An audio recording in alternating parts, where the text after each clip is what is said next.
Hey, yo, what's good, what's good, what's good? Welcome to Reflections of a DJ, the R.O.A.D podcast presented by DJ City and Beat Source. I'm one of your hosts, DJ Crooked. We got Jamie the Great here. Yeah. We have a special co-host here, you know, the family, part of the R.O.A.D family. We have Eddie McDonald, who's also celebrating his birthday. Happy birthday, Eddie. Thank you. It was good. Good to be back. Hip, hip. Yeah, yeah. Big shout out to our brother Never Forever. Never forever. And we have maybe the illest... We have one of the illest DJ crews in the world with us today. You know, yes. I'm looking at like a 30-year plus legacy in hip hop, DJing, and friendship, like just camaraderie. And you know, they're not only pioneers in the craft of DJing and turntablism. You know, their DJ crew has left like an undeniable impression on music, artists, radio, equipment. And they're even, you know, affecting this next wave of young aspiring DJs to come with their Institute of Sound. Mm-hmm. Beat Junkies Institute of Sound. And with the Beat Junkies Institute of Sound. And I'd like to welcome J.Rocc, Melo-D, Mr. Choc. Yes, Thank yes. you. All right. The Beat Junkies. The Beat Junkies. Thanks for having us. Yes. Yeah, thanks for having us, man. I'm finally here. Thank you for coming through. Vegas. Pleasure. And we have Eddie to thank for you guys to be here. Yeah. The birthday boy. Very well. I'm glad it worked out. Happy birthday, Eddie. So Thank you, Eddie, guys. you Thank flew you. the Beat Junkies, these three amazing DJs over to do a 45s on a Friday.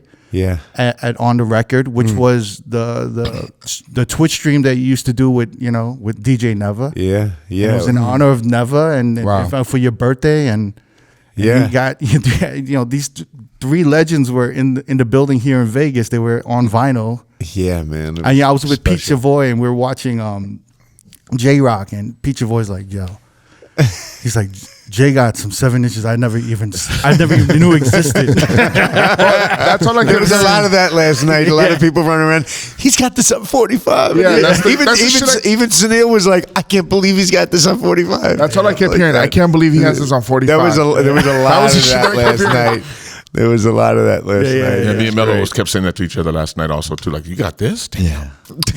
My pressing's different. Yeah, for real. How much was yours? I paid $30. $30? What? Yeah, a lot of record nerdery last night. Oh, it was fantastic. I loved it. That was the first time we did vinyl back there. Really? Melo and I were just talking a little while ago. It sounded great. It felt great. And I think we'll definitely... do some future vinyl focused events over there. And, that was dope. And it's special having these guys back because they were one of the first elevated bookings that we did with the DJs, and there was also the tie-in with Roy Choi with Best Friend, and it was just such a great family vibe. And we took pride in being able to bring the Beat Junkies in because all the history that Vegas has about DJs always being throttled and a little restricted. The bottle service calls the shots and all this shit. Yeah. And then On the Record comes along, and then like these guys get to be them. You know what I mean? And there's no looking over your shoulder on some Vegas shit. And so they always represent. When I think of that and that connection I have with On the Record, they're like the first to come to mind because we pride ourselves on letting the DJs be the DJs, like trust the DJ, kind of shit. Do you guys spin together often, or is it like?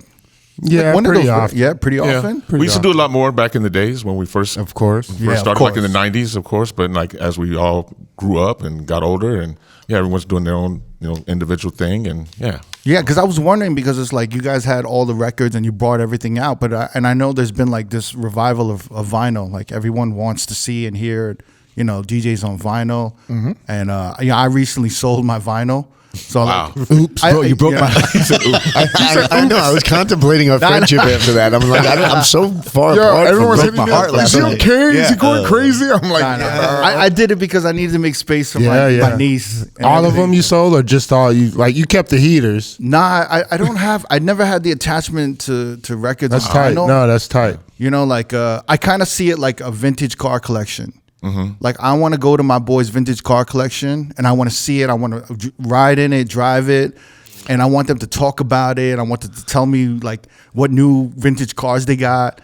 But I don't want to spend the money, and I don't want to buy the garage to house all that. Yeah, I don't want none of that shit. You appreciate it, but you don't want to house it. Oh, I love it. Yeah, I love yeah. it. But I don't have the attachment to like all that stuff, and I've never, and I don't, I haven't touched it in so long. Pause. That's the first one. When I first left radio from Power 106, I sold a big chunk of my collection. Yeah. But I kept the records that were close to me. Like so, some of the records you heard last night, and you know, just stuff that was close to me that I kept. Everything else I got rid of. I think Crooked kept like 10 records. I don't know, like Word? I was there and it was like 3,000 records. And he just kept 10, and I was like, I kept one record that was like the first record that I sampled. Like I was like, yo, like I got multiple samples from. It was like you probably don't even know it. It's like a Shades of Joy. It's his record, and then I had a bunch of like little pressings that had mashups on it, and I was like, oh, I'll keep some of this shit that had my name on it, but I can't do the nitpicking because then I want to keep too much. yeah. Right. So I was just like, yo, I was like, you know, actually I sold my collection to DJ Soul. Oh, okay. And Soul was just like, look, I'll just take all the shit. And he's like, you know, I'll give you 50% of all the Discog sales. So I was like, cool, like just take all the shit. Because we needed to make space for my niece who's like going to go to college and she needs like at my spot in New York. So she's like, Records do take up a lot of space. yeah, Yes, like, they do. I could put like a desk for her and all this shit. You know what I'm saying? So Look at you, Crooked, family first. Yeah. There you go. Yeah. There you go. And I'm here like I wish I had every record that has ever come into my life at this point. So now, like just having my palette where it's at now. yeah. Like I can choose what I want to keep. Like I there's so much stuff that I either lost in floods or got stolen from me. I said I wish I had every record that came into my life, and then I get to do that final, audit of it. And say, You guys are still steadily digging? Like you make it a point? Yeah, I think we're gonna go hit a spot or two after going this. right Right? After this, and tomorrow too. I love it. Tomorrow too. Yeah. I was going to New York and I was meeting up with Boogie Blind. I was stopping by A1 and everything, and the record sales are better than they were in the 90s right now. Yeah, vinyl's definitely more popular, I think, now than it's ever been. It's crazy. For whatever reason, for multiple reasons, I think. But back home in LA, I mean, there's always been like a handful of just really dope record stores, mom and pop, like, independent, private record stores, like all the way from the LA area down to Orange County, you know what I mean? And then, in fact, today, there's an event that's been going on for, I don't know how many years, the Beat Swap Meet. So they have record fairs that pop off like, once or twice a month. And it's just, probably 15, 20 vendors. You got a guy that sells just like 60s, like surf rock. Then you got a guy that sells just like, indie and like 80s new wave. And, then you got a guy that sells disco and funk, and a guy that sells hip hop. So those are always dope. Like, and you got a guy that sells like $1.45s, you know what I mean? Like without sleeves. And it's a dig. So, you know what I mean? So, but yeah, that's kind of like, where we come from, you know what I mean? Right. Like I wanted that to we come mention from in LA. I wanted to mention. Sorry to cut you off. I wanted to mention that you guys at the Beat Junkies Institute of Sound, the school, you guys have like a corner where you guys do sell vinyl too, right? Yeah. Is it like the little shelves of just vinyl? Yeah, I dig there a few times. Well, we teach vinyl first. Yeah. So it kind of, I would say, helps the students, their first digs. There's nothing like crazy in those crates, but it's your first. It's good to get started with. Yeah. It's exactly. Got some heat in there. Yeah. But it's mostly for the students. Ain't nobody coming to the store. Oh, okay. Yeah. I always see the Beat Junkies, like the school that y'all have. I see it like the X-Men, like Xavier's school. But I think it's weird. Choc is Xavier. No, because I think it's weird because like in the comics you see like Wolverine teaching a class and like Cyclops teaching a class. It's just like everyone's teaching a class. Storm. Yeah. Teaching a class. Wait, do you guys specialize in certain classes or techniques, or you guys, or is it just like Choc? You've been teaching. I've been teaching for 19 years. 19 years. 19 years. I started off at Scratch Academy in 2005. Wow. And I was there for 11 years. And then around 2016, me and the fellas would start talking about building our own school. And then boom, we made it happen. Yeah. So crazy. School's going for 8 years now? 7. This is our 7th year this year. Yeah, we opened the doors in April of 2017. Yeah. oh wow. Yep.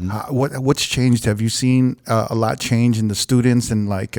Well, my whole thing was going into building this school was like, instead of being a grumpy old man to talk about the state of DJing, where it's at, it was like, build better DJs, and that was my thing that I made up for myself as Scratch when I was at Scratch Academy. So when I started building the school with the guys, I was like, yeah, let's use this as our model. Like, we're building better DJs. That's what we're doing. But were you self-aware that you were like kind of becoming like this grumpy like old head? The grizzled vet. Yeah, but I wasn't voicing it out like that. I wasn't on social media calling it out because I see like DJ Twitter and all that stuff, man. People be just talking out of their neck sometimes. So I'm just like, That's the first thing they like to point out. Yeah. Like you old head, you just an angry old head. Yeah, exactly. So I didn't get in that. I wanted to do something about it rather than complain about it, you know? Yeah. That's good. Have you noticed what like the focuses and the students that changed over the years? Like it's almost 2 decades now. You've seen like, an evolution of students.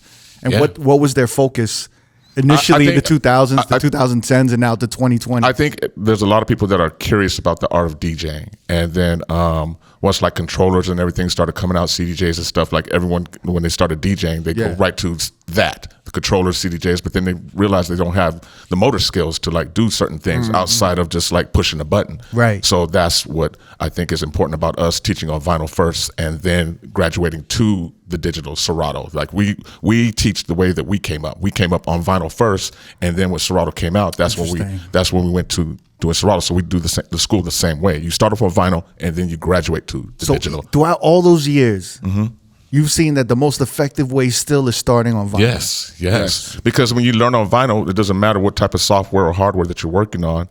You could do it. Right. The mechanics are the mechanics at the end of the day. Exactly. Right. So, yeah. It's funny. I was like interviewing. I'm doing this kind of side project, and I was interviewing all these DJs, and I was talking to record stores and everything. And I said, like, look, there's been 8 tracks, there's been cassette tapes, there's been CDs, there's been iPods, there's Mini disc. There's been mini discs. Mini disc. God bless them. Mini disc. Yeah, mini I missed the mini disc. I have mine at the office down the block. I was just trying to. But we've been through all these different types of mediums and everything, and I'm like, vinyl is the most fragile crash. Like it's like so fragile. It's like a needle scratching plastic. Yeah. And it's still around, and turntables have still survived after Yeah. all these years, and it's kind of amazing. I'm talking like records, this most fragile thing. Like you put it in the sun, it melts.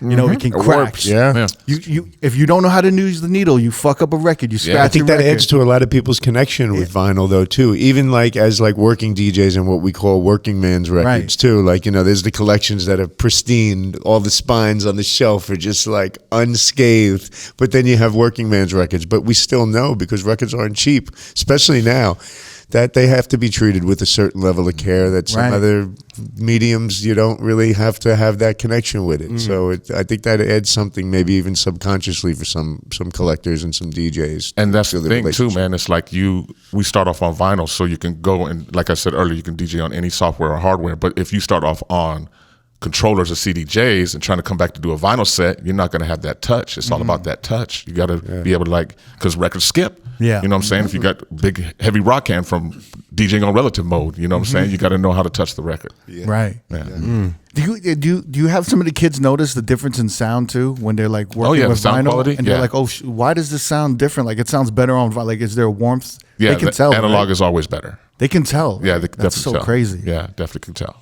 Have you noticed an impatience more in the students now? Or? Yeah. Because they want to get right to it, to where like I just want to go and start DJing out, you know, festivals. Whereas in the whatever. 2000s they were maybe more patient. They realized there was a process. They wanted to learn like certain skills and stuff, but now people just want to learn how to play records. I just want to learn how to mix and transition from one record to the other, and that's all I want to learn how to do. Some people do, some of the students do, but then we make them go through again learning how to cue up a song, reading the grooves on a record, like how do you even cue up to track number 3 and stuff like that, you know? So yeah, it's very important that a lot of students don't even know how to do that. They don't even know how to do that, or even what hand to even pick up the needle from the tone, you know, from the armrest. Like what I see people reaching over sometimes with their left hand, like no, gorilla. Gorilla grip on it. You know what I'm saying? No, pick it up with your right hand. Yeah. J.Rocc, do you get in some of the courses? Do you specialize in certain classes? I'm not there at all. Nah. He is there. He's there. He does more of the. I do Ableton class. Yeah, talk about it. Okay. I'm more of an Ableton. That's dope. Me and Babu do that class. Choc and Babu handle the majority of the real teaching. And shout out to Rhapmatic. Yeah, so I mean, it's kind of amazing. Choc has taught for so long because you'll meet people oh yeah, Mr. Choc taught me. You're like, damn, Mr. Choc taught a lot of people. It's funny when I started DJing. A lot. It's funny when I started DJing like around 08. Choc taught you too? Nah. Here's a funny thing. I couldn't afford Choc. You know, the class that I wanted to take was like $300. And at that point, you're 17, 18. You're like, I can't afford this $300 for this class back at Scratch Academy. So I was like, yeah. Wait, how much is the class? A lot. We got a website. Go to the website and get all the information. www. Can I get an out? Yes, you can, brother. You can get my www. What's the website, John? www.beatjunkiesound.com. There it is. Yeah. Wait. So you can't? Is the price always changing? Is it fluctuating? Well, it depends on what type of program you're going in. If you're going to our beginner program, that's only an 8-week program. So there's a price for that, and then we have a. How much is the 8-week program? I'm curious. $7.99. So about $100 a week, basically. Yeah. No, wait, a week? 8 weeks? Yeah, 8 weeks. Yeah. It's basically 100 an hour. Yeah, 100 an hour. Oh, and it's one class a week. It's once a week. How long? It's our intro to DJing program. Intro to DJing classes are 75 minutes now. Yeah. Oh, okay. 75-minute class. And in that class, in that program, you're going to learn the basics, music theory, how to your equipment, left turntable, right turntable, mixer, all the channels and everything. Headphones, which ear to pick when you're trying to learn how to mix, because it's split listening. You learn how to like I said earlier, cue up to the groove on the record. You learn basic scratches, and you learn basic music theory. And just the beginnings of mixing, how to use your pitch control, how to use your temporary and permanent adjustments to actually keep something on beat while you transition from one song to the other. That happens all within that first 8 weeks. Wait. So like in the beginning, when you guys launched this school for the first time, like how much was it in the beginning? Was it always an 8-week course or not? We've fine-tuned it. Yeah, we fine-tuned it. When we first started off, we kind of had some things in place, but then when we figured what would work, and so we changed it over the couple of years that when we first opened. Yeah, I meet so many of your students. Yeah. Ask them who taught them next time. They're like, oh man, Mr. Choc. That's me. You need like a drop like that. Yeezy taught me. Choc taught me. Choc taught me. Mr. Choc taught you well. I'm class of 2011.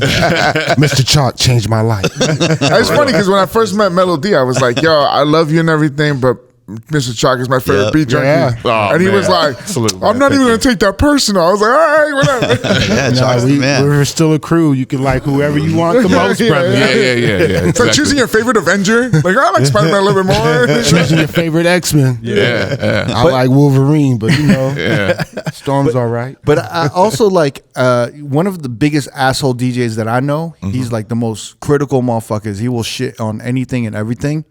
He said, your online courses are the best. Oh, wow. Oh, yeah. Like and this is ROCTicon. Yeah, I knew it. I knew it. Mr. Choc guessed in my head to see if I was right. Choc knows he's Scam Artist alumni. Yeah. ROCTicon actually came to the school. Scratch, and I taught him back in 2000. No, he came to Scratch. he came to Scratch a couple of times just for like some fresh, to freshen up on some cuts or whatever. Really? In the 2000s? Yeah.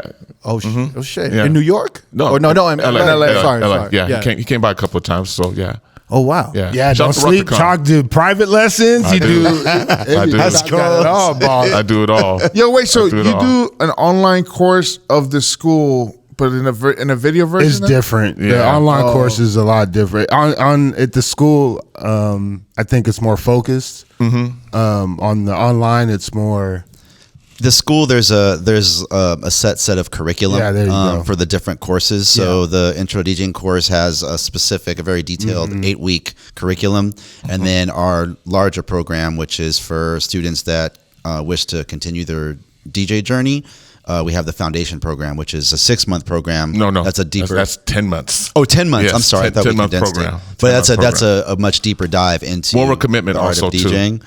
And BeatJunkies.tv, kind of to allude what Jay was saying, is more kind of like we all teach on different days, and then so we all just kind of we dialogue about what we're going to focus on for this month or the next 2 months, and then we all kind of script our own DJ lessons. So if we say we're talking about you know, this particular scratch technique, we all kind of just create, you know, our own kind of way to present it, or different lessons or different combos of said technique or whatever. So that's kind of the way that we approach the online course. It's really impressive what you guys have built. It's amazing. Yeah. You know, I remember Melo, when you were on the podcast a few years ago, you know, you were talking about how like the Beat Junkies crew, how it evolved over the decades, and then how somehow in the 2010s you guys really just found a way to like, you know, just build this legacy off of.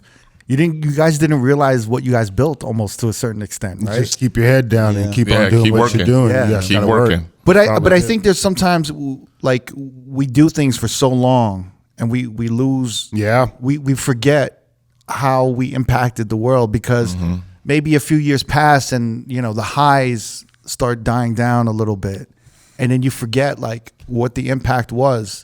And then, you know, somehow in the 2010s, you guys kind of put all the pieces together to just make this like new legacy of the Beat Junkies. What we do? You know, transformed. Yeah, Well, I think what it was what we do in 2010, man. no, I think It was like the 20-year anniversary. Yeah. That was 11th year. 2012. Yeah, so that was 2012. But I think we might have spoke on this last time. Yeah. But I think there was this point like in the Junkies, in the crew where like I know like I was kind of like we all kind of like pursued. We all had different pursuits. You know, we competed together and DJed together a ton, like in the 90s and early 2000s. And then, you know, around the mid 2000s, that's when I met y'all. I was out here, you know, working the Vegas nightlife circuit. J.Rocc was doing J.Rocc, you know, R.O.A.D making beats. We were all still DJing, Choc teaching, you know, Power 106. So we all kind of like pursued our own lanes. You know, but it's all love, of course. We're all still crew, and we would connect and do stuff together when the opportunities presented themselves.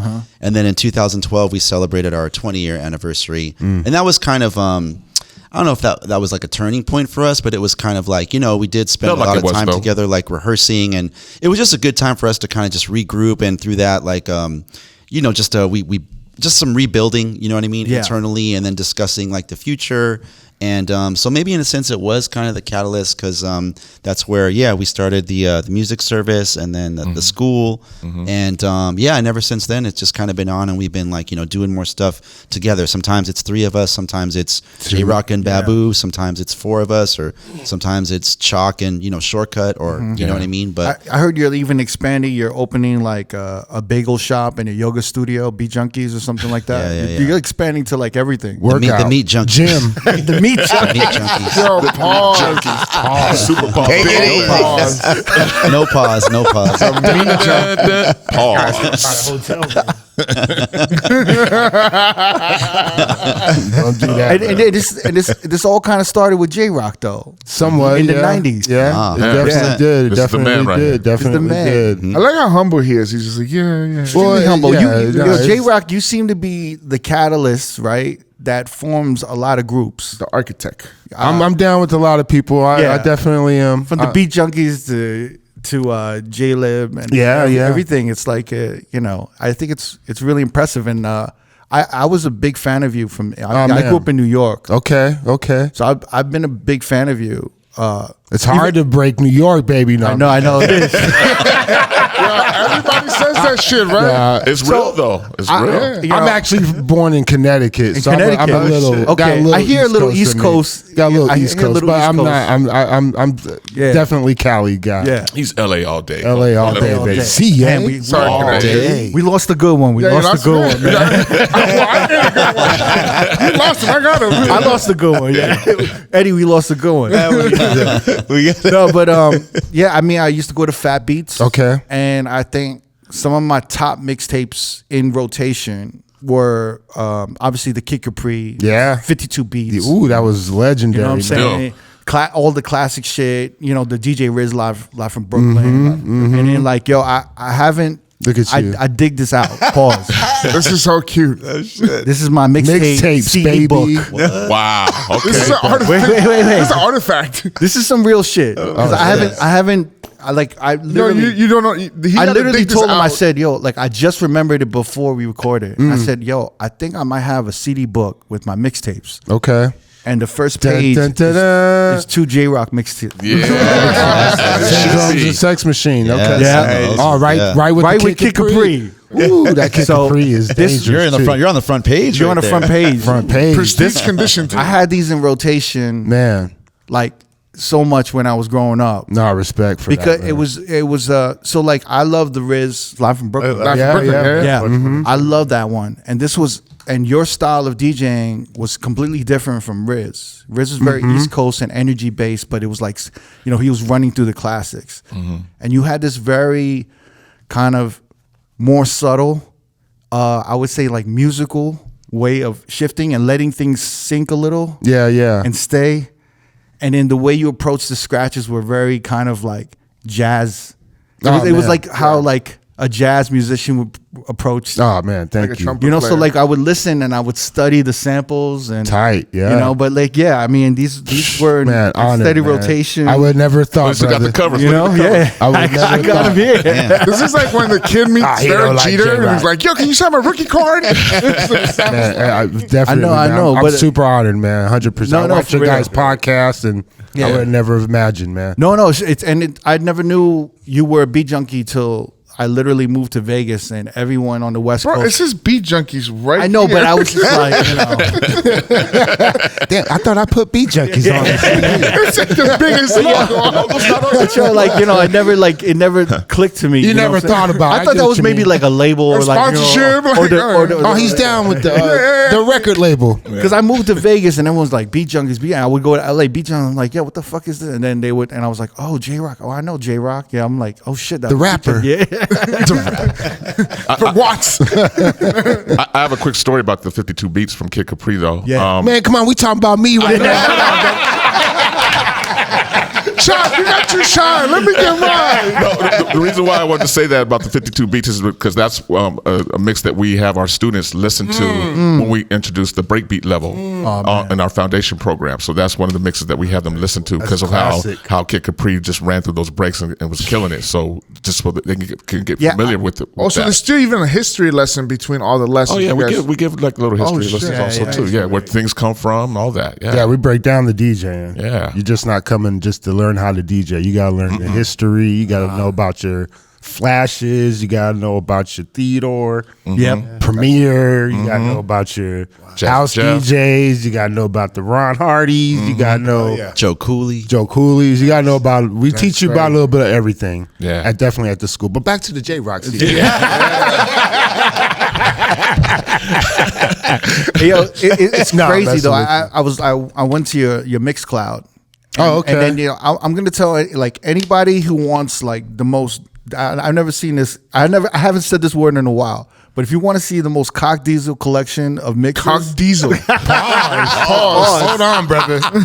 This is the pause cast. No Diddy. this No titties anything. this is the most Diesel like collection of mixes from live to like I was just amazed at your Mixcloud just thank looking you, man. through Thank you, yeah. it's just like it's like over 160 170 Well, it's radio shows just and all like, my mixes. it's insane. No, I've been doing mixes forever since been down with the crew. Forever. So I mean, it's always yeah. been. And then with the Syndromes and the Sex Machine, I just wanted to make timeless tapes for the most part I mean, because they I was are. hanging out with Babu and Right. I'm getting comprehension and you're like, Yeah, damn, this tape is just damn, this tape is dope. And it just that's all just stems from that. Yeah. Inspired by the crew, Yeah. basically. It's always been a crew thing. But I mean, this made it to New York. It was Man, it was I'm in Fat honored, Beats, man. and Yeah. it was just one of those like you. Well, I have to worked at Fat Beats, so did. Oh, Fat and Beats you in did, LA. I right? worked at LA, Fat Beats LA from On Melrose. 1096. That was the security code. That's why I remember that.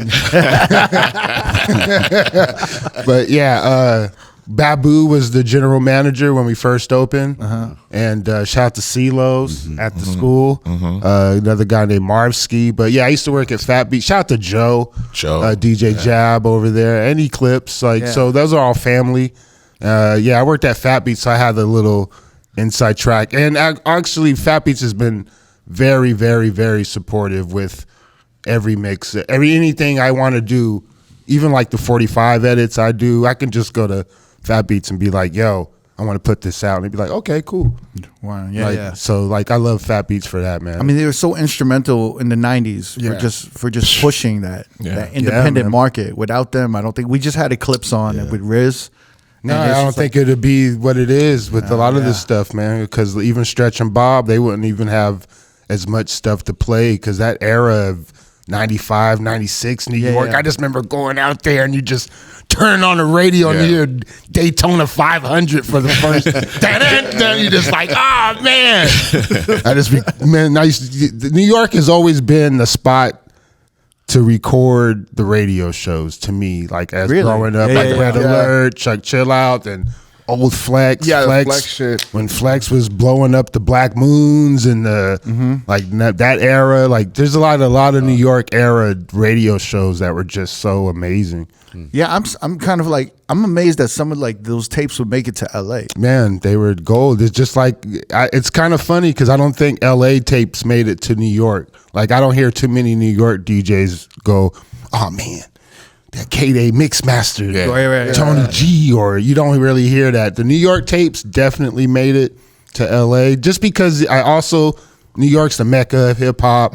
Hip hop back then, there was no internet, there's no nothing. You just getting the tape, and those dudes got the test presses or the acetate of whatever record they're rocking, and you're hearing it on. Like I remember hearing EPMD for the first time on a Red Alert show and be like, "What is this? What are they rapping about? Right? What's the EEEMP? Okay, I'm gonna look for these dudes." Like they even spell their own name wrong. You're like, I want EPE. That's so crazy. Yeah, I'm so curious because I was reading up on like your bio and everything, and you started like '85 doing parties in Huntington Beach, which is like the OC, right? Baby, racist ass town. Baby. Shout to skinheads, baby. Was it skinheads? It was everything. Huntington Beach was primarily a black. It was a black like neighborhood. No, Huntington Beach is all white. It's all white. Yeah. No, but they surfers. But it was a black neighborhood, and then the whites came and they kicked out the black. No. You're talking about that one Newport. city. That's Newport. That Newport. Oh, Newport. That's I'm so sorry. Newport. Right. That's not too far. But that's not that far from there. No, it's not too far. It's like Yeah, that shit is fucked up. It's almost like Tulsa, right? It was pretty bad, but I didn't know shit growing up as a kid. I'm not really thinking about black or white. Right. I'm just into my hip hop. I'm into my DJing. You know, it's someone, hey nigger, you know, what's up? What? You know, there's a couple of those, couple bricks being thrown. Like, there's been some shit, but you know, I never really. Wait, when did you move to the West Coast? Like little baby kid. But yeah, I mean, I accept that as my growing up, and that's how I learned about The Cure, Depeche Mode, and The Clash. Right. You know, I'd hang out, I'd turn them on to Rockwell. Here's somebody watching me. You know? But, you know, I'd turn them on to that stuff. And then actually the funny thing is with OC was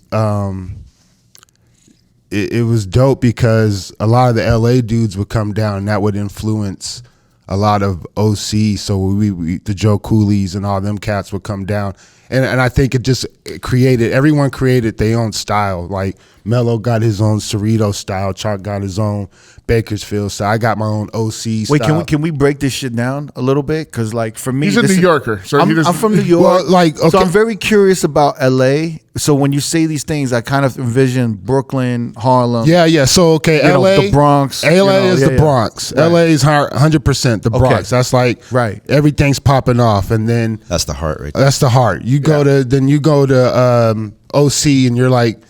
Now that would be, I don't know. Be careful yeah. where you Bensonhurst. Bensonhurst, okay. It would be kind of like it would be kind of racist. You gotta watch out where you are, but you're still cool if you're in the right parts. Right. You might have some homies in the good section, you know. So I think just when people would come down to OC from LA and we would get that, we would be so amazed by what's going on. And and also another funny thing is we had a lot of hidden talent. Like I know everybody knows the story of Boys in the Hood and the group that didn't want to do Boys in the Hood. Made Eazy-E do it, and that group was from New York via Orange County. Like they were New York dudes, and they had the Kango. They were the dopest dudes ever from New York, and they came to OC and just we're like, oh wow, these dudes are real hip hop, and so that's why Dre wanted to sign them. That's why Dre wanted them to do Boys in the Hood, but they were like, I don't know. Nah, man, we LL Cool J, man, we ain't Ice-T 6 in the morning. We doing LL, so it was kind of a thing, but. OC, we had a lot of dope DJs and a lot of that's where I come from. So what was you were part of the group? You DJed for the rap PSK? PSK was just like my first DJ crew. Shout out to my boy Xavier. That was like our first. Oh, I thought it was like a rap group. Nah, it was just me and my boy for 2 turntables apiece. We used to do 4 turntable mixes together, 85, 86. What was his name? His name was Crisis. And we were called the Crisis Crew. That was their crew, and then what's PSK? What is this thing? Pulling Suckers Cards. Oh, so we was B-boys. We was hip hopped out, man. Yeah. We was this is in the 80s, right? Yeah, 80s, man. Battle 85, 86. I mean, I started 84, 83, like Planet Rock. Yeah. Belt driven turntable. What's the deal? Was the LA style always just clean mixing? LA's always been into mega mixes. It's never been slamming records, kind of like the Kid Capri. It's never been. It's more been into clean mixes and more like transition. Trying to just be. Yeah, blends too. Blends and transition. Not New York blends though. No, yeah, it's a difference. There definitely is a difference. But just being clean and just, I think LA's more fast blends, more like a quick mix. Quick mix. Mm-hmm. There you go. Thank you, Choc. Yeah, really? Yeah, I think that because we all grew up to back to Julio G, Tony G, Joe Cooley, the Mixmasters. K-Day Mixmasters is hands down probably the #1 influence on LA DJs. That's our blueprint for the Beat Junkies. That's that's what you listen to back. That was our Frankie Crocker or our Red Alert show or our 5 p.m. Monday through Friday. First 83, 84 is Dr. Dre from NWA. He's doing the mixes, and then he bones out, and then that comes in Tony G, Julio G, and Joe Cooley. I had no idea Dr. Dre was on the radio. Oh, he was the dopest, man. And really? He was so, oh man. That was to me, that was I have 2 influences, Red Alert and Dre. Really? Yeah, those were the 2 dudes I listened to. Did you know Dre was on the radio? No, I didn't know that. Yeah, Dre was dope. They skipped that part in the movie. Yeah, he don't talk about it because that's his makeup days. Yeah. He don't talk about it as much. Wrecking Crew days. Yeah. So he don't. Unfortunately, he doesn't big up those days as much, but those days are legendary, man. Those days were. That's when everyone wanted to look like Planet Rock, like African Bambaataa, yeah. That's when he had the song Dr. Dre. Yeah. Everybody breathing. Class record. Nah, his mixtapes though too. The Rhodium, Rhodium tapes, man. It's like a legendary mix too. His mixtape, he is over probably 50 tapes from 83. He would release maybe 1 every month or something. I was surprised you never did know that. Oh shit! I didn't even know. No one ever talks about it though. And towards the end, crazy. And before he blew up, so you got to look. They're called Rhodium tapes, and they're beautiful mixes, kind of like Latin Rascal style mega mixes. A lot going on. Layered, yeah. They're super layered, and he would do one is called 85 Live. And it's everything from 85 and 84. And it's like, oh, Sheila and Digital. It's the best mix ever. Wow. Hands down. Really? It's up there with 52 beats. It's really? Oh, shit. It's some shit like that. Damn.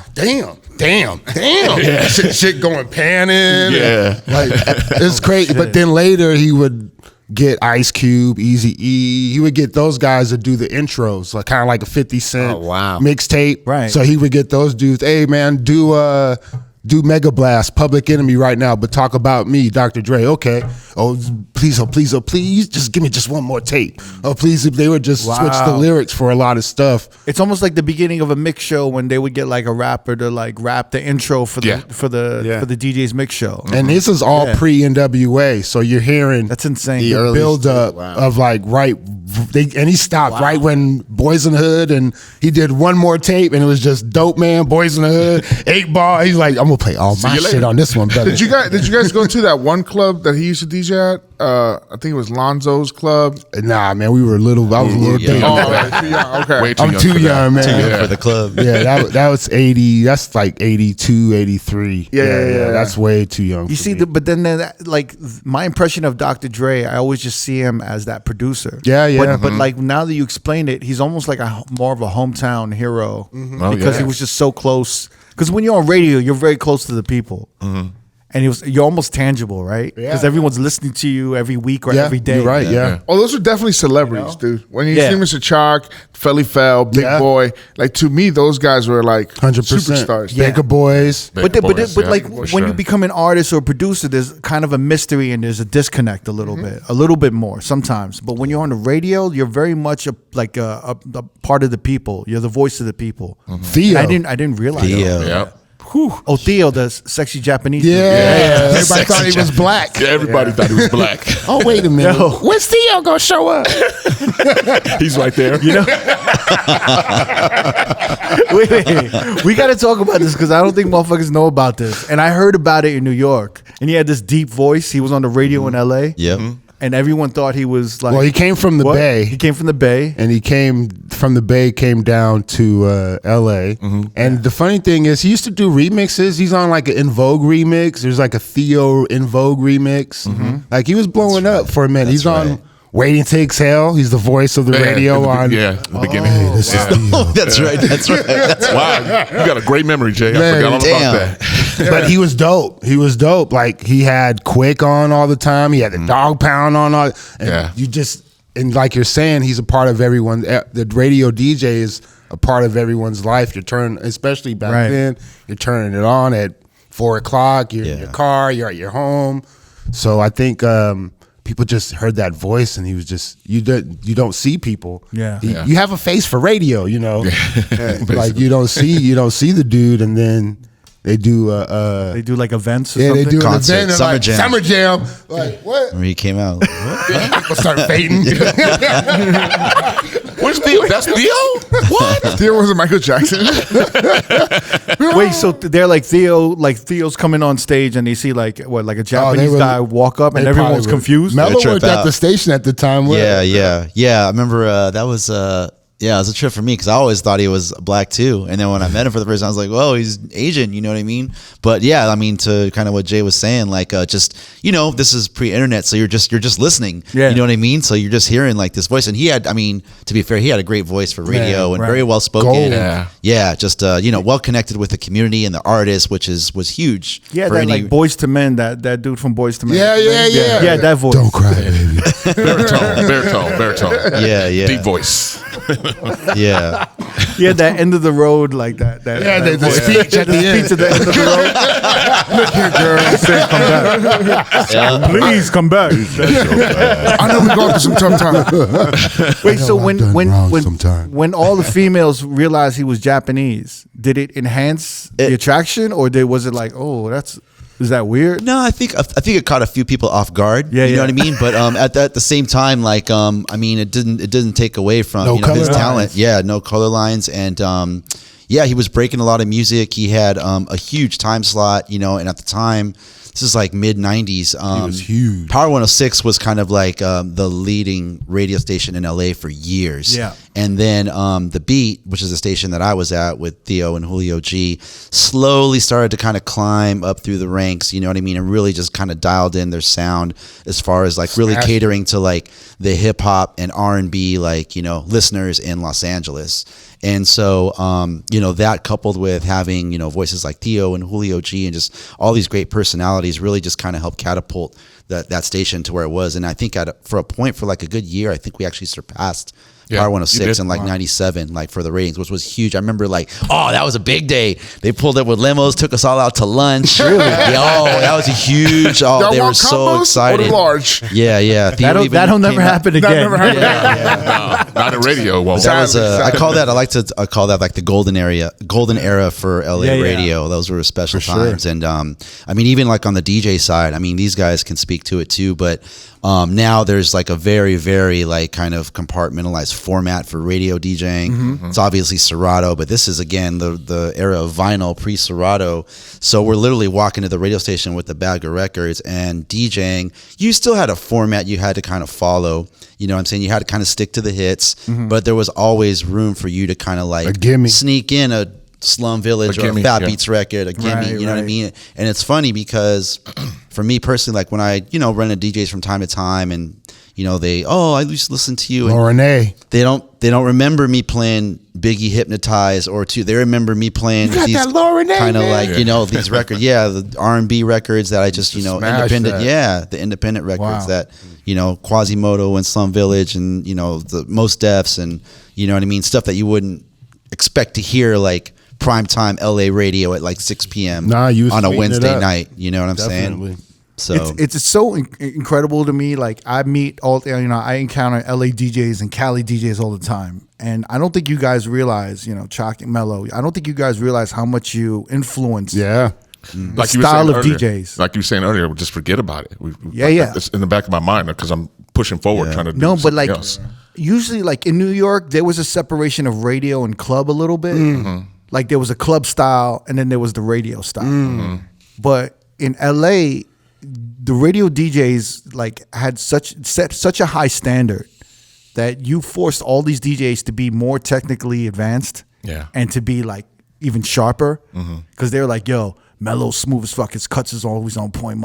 Choc is always on point. Everyone's always on point. I think that's come from them listening to K-Day. That's what it comes from. Exactly. And you guys just kept the bar going and raised the bar. Yeah. And then, you breeded all of these DJs that continue to set the bar up. But they carry that same radio formula to nightclubs, I feel like. Because when I heard DJs in nightclubs, they were still doing that kind of smooth radio transition, which is like 8-bar.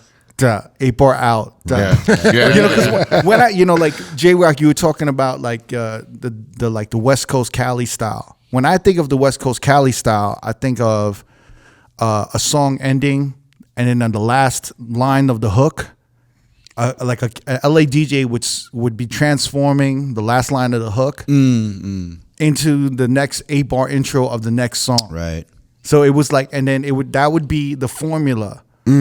Straightforward, and then like, all right, scratch out the song, 8-bar intro into the song. Right. Damn. Scratch out the last word or whatever, 8-bar intro, next song. And I would hear it, and it would be uniform to me when I hear it in the clubs because in New York it was so sporadic. It was just like dropping on the one. There was not that smoothness. No transition. I think with the transitions in New York, it's all about the element of surprise more so than hearing what's coming in. And I think a lot of DJs out in LA, they were doing that type of style, like scratching at the end, like on the hook, like you were saying, grabbing a word, and then the vocals will start after they get done scratching the 8-bar scratch or whatever. Right. So the element of surprise with the slams is one way to DJ, which I've always incorporated into my style, even though I'm from out here. But still, like I think both styles they're both dope to have in your arsenal. For sure. Yeah. But I remember that and hearing the DJs, and it was just like I would hear LA DJ. I'd be like, wow, they're all kind of following that formula. And I later found out it was because of it was straight from the radio. From you guys. It's all our fault. You guys are the reason.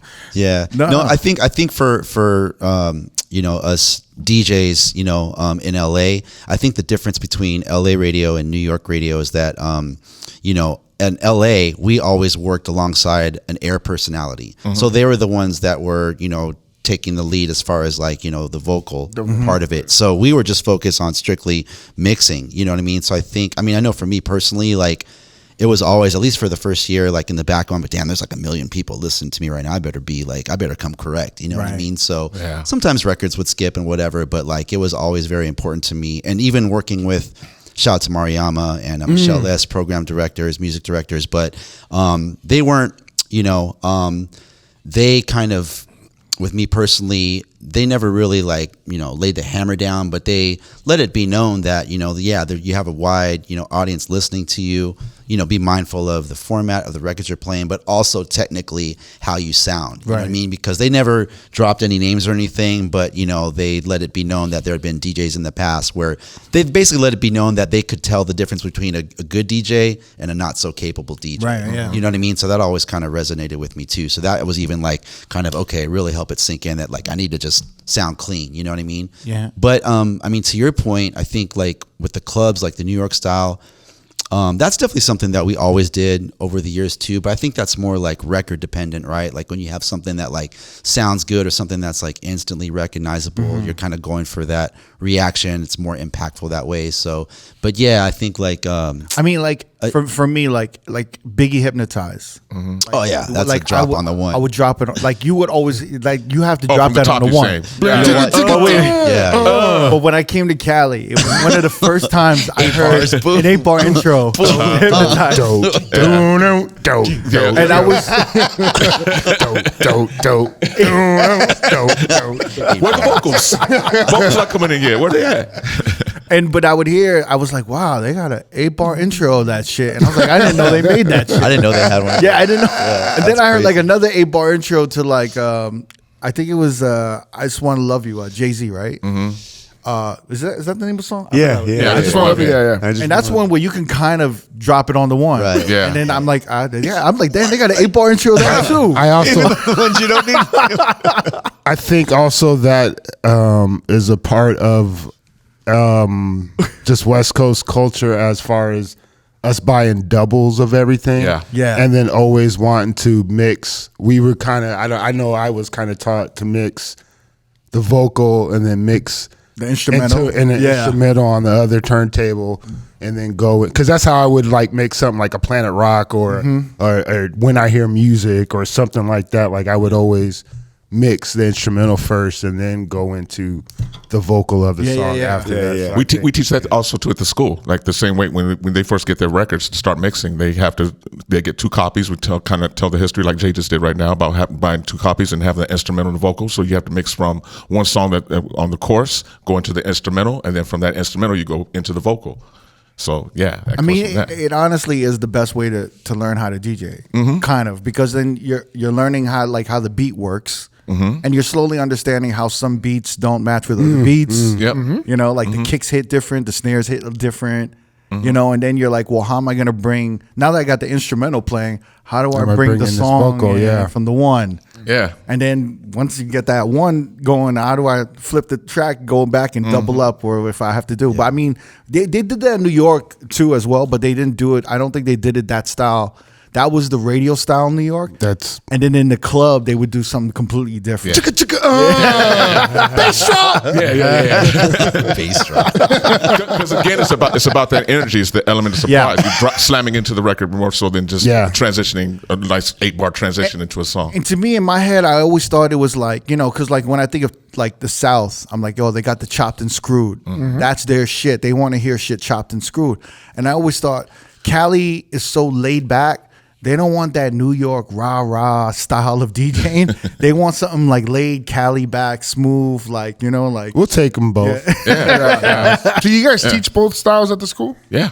Yeah. Oh, okay. Do you guys call it, this is more Well, East Coast? we don't really dive that much into slamming. I feel like that's something that you kind of figure out on your own. We do talk about it a little bit, but like more it's about the transition. It's about mixing, because that's what people are coming to the school for. The hardest parts of DJing are scratching and mixing. So people want to learn how to scratch and they want to learn how to mix. Yeah. But there's a beautiful art to holding a record and letting it go and sure having is. it drop, right? Yeah. I had to learn that. I had to learn that when I started listening to like East Coast DJs. I'm like, oh, like Big Band, Yourself, Never. Like, I was like, oh, these guys are just slapping in the face with fucking music. I know, but we're like, you know, we're products of like Riz and all these other dudes. Oh no, but now I'm saying my version was you guys. I was like, oh shit, like this is this is far left from what I know. You know, I had a conversation. There was a conversation years ago about LA radio, and you know, Choc, your name kept coming up because they were like, you know, LA radio with hip hop radio and everything. Like there was like I think it was on Twitter, and there was a conversation like, why are there's no black representation on radio for radio DJs? And they're like, one of the only black DJs ever on LA radio was, they just kept bringing up Mr. Choc. Yeah. But everyone else was just like, why is there no representation of that? I actually asked They that on question. KJLH. I actually ask that question all the time. But you know what's funny? When I got to Power, I noticed that right away also too. So when I did get the opportunity to shine, I really just put in that work. There was so much practice time and just so much prep that I would always do before every mix, because I knew like this is my opportunity and I got to represent for me and, you know, black people, period, black DJs. So, you know, I'm going in every time I go on the air. And I still keep that same mentality when I DJ now. Like every time whatever I got to do, the prep is crazy to get prepared for whatever, even for this gig for Eddie. Like just preparing those 45s was that whole last week. I was just practicing and just going through records and talking to Jay and talking to Red and just making sure I had all the right joints and everything. Yeah, man, it's a lot.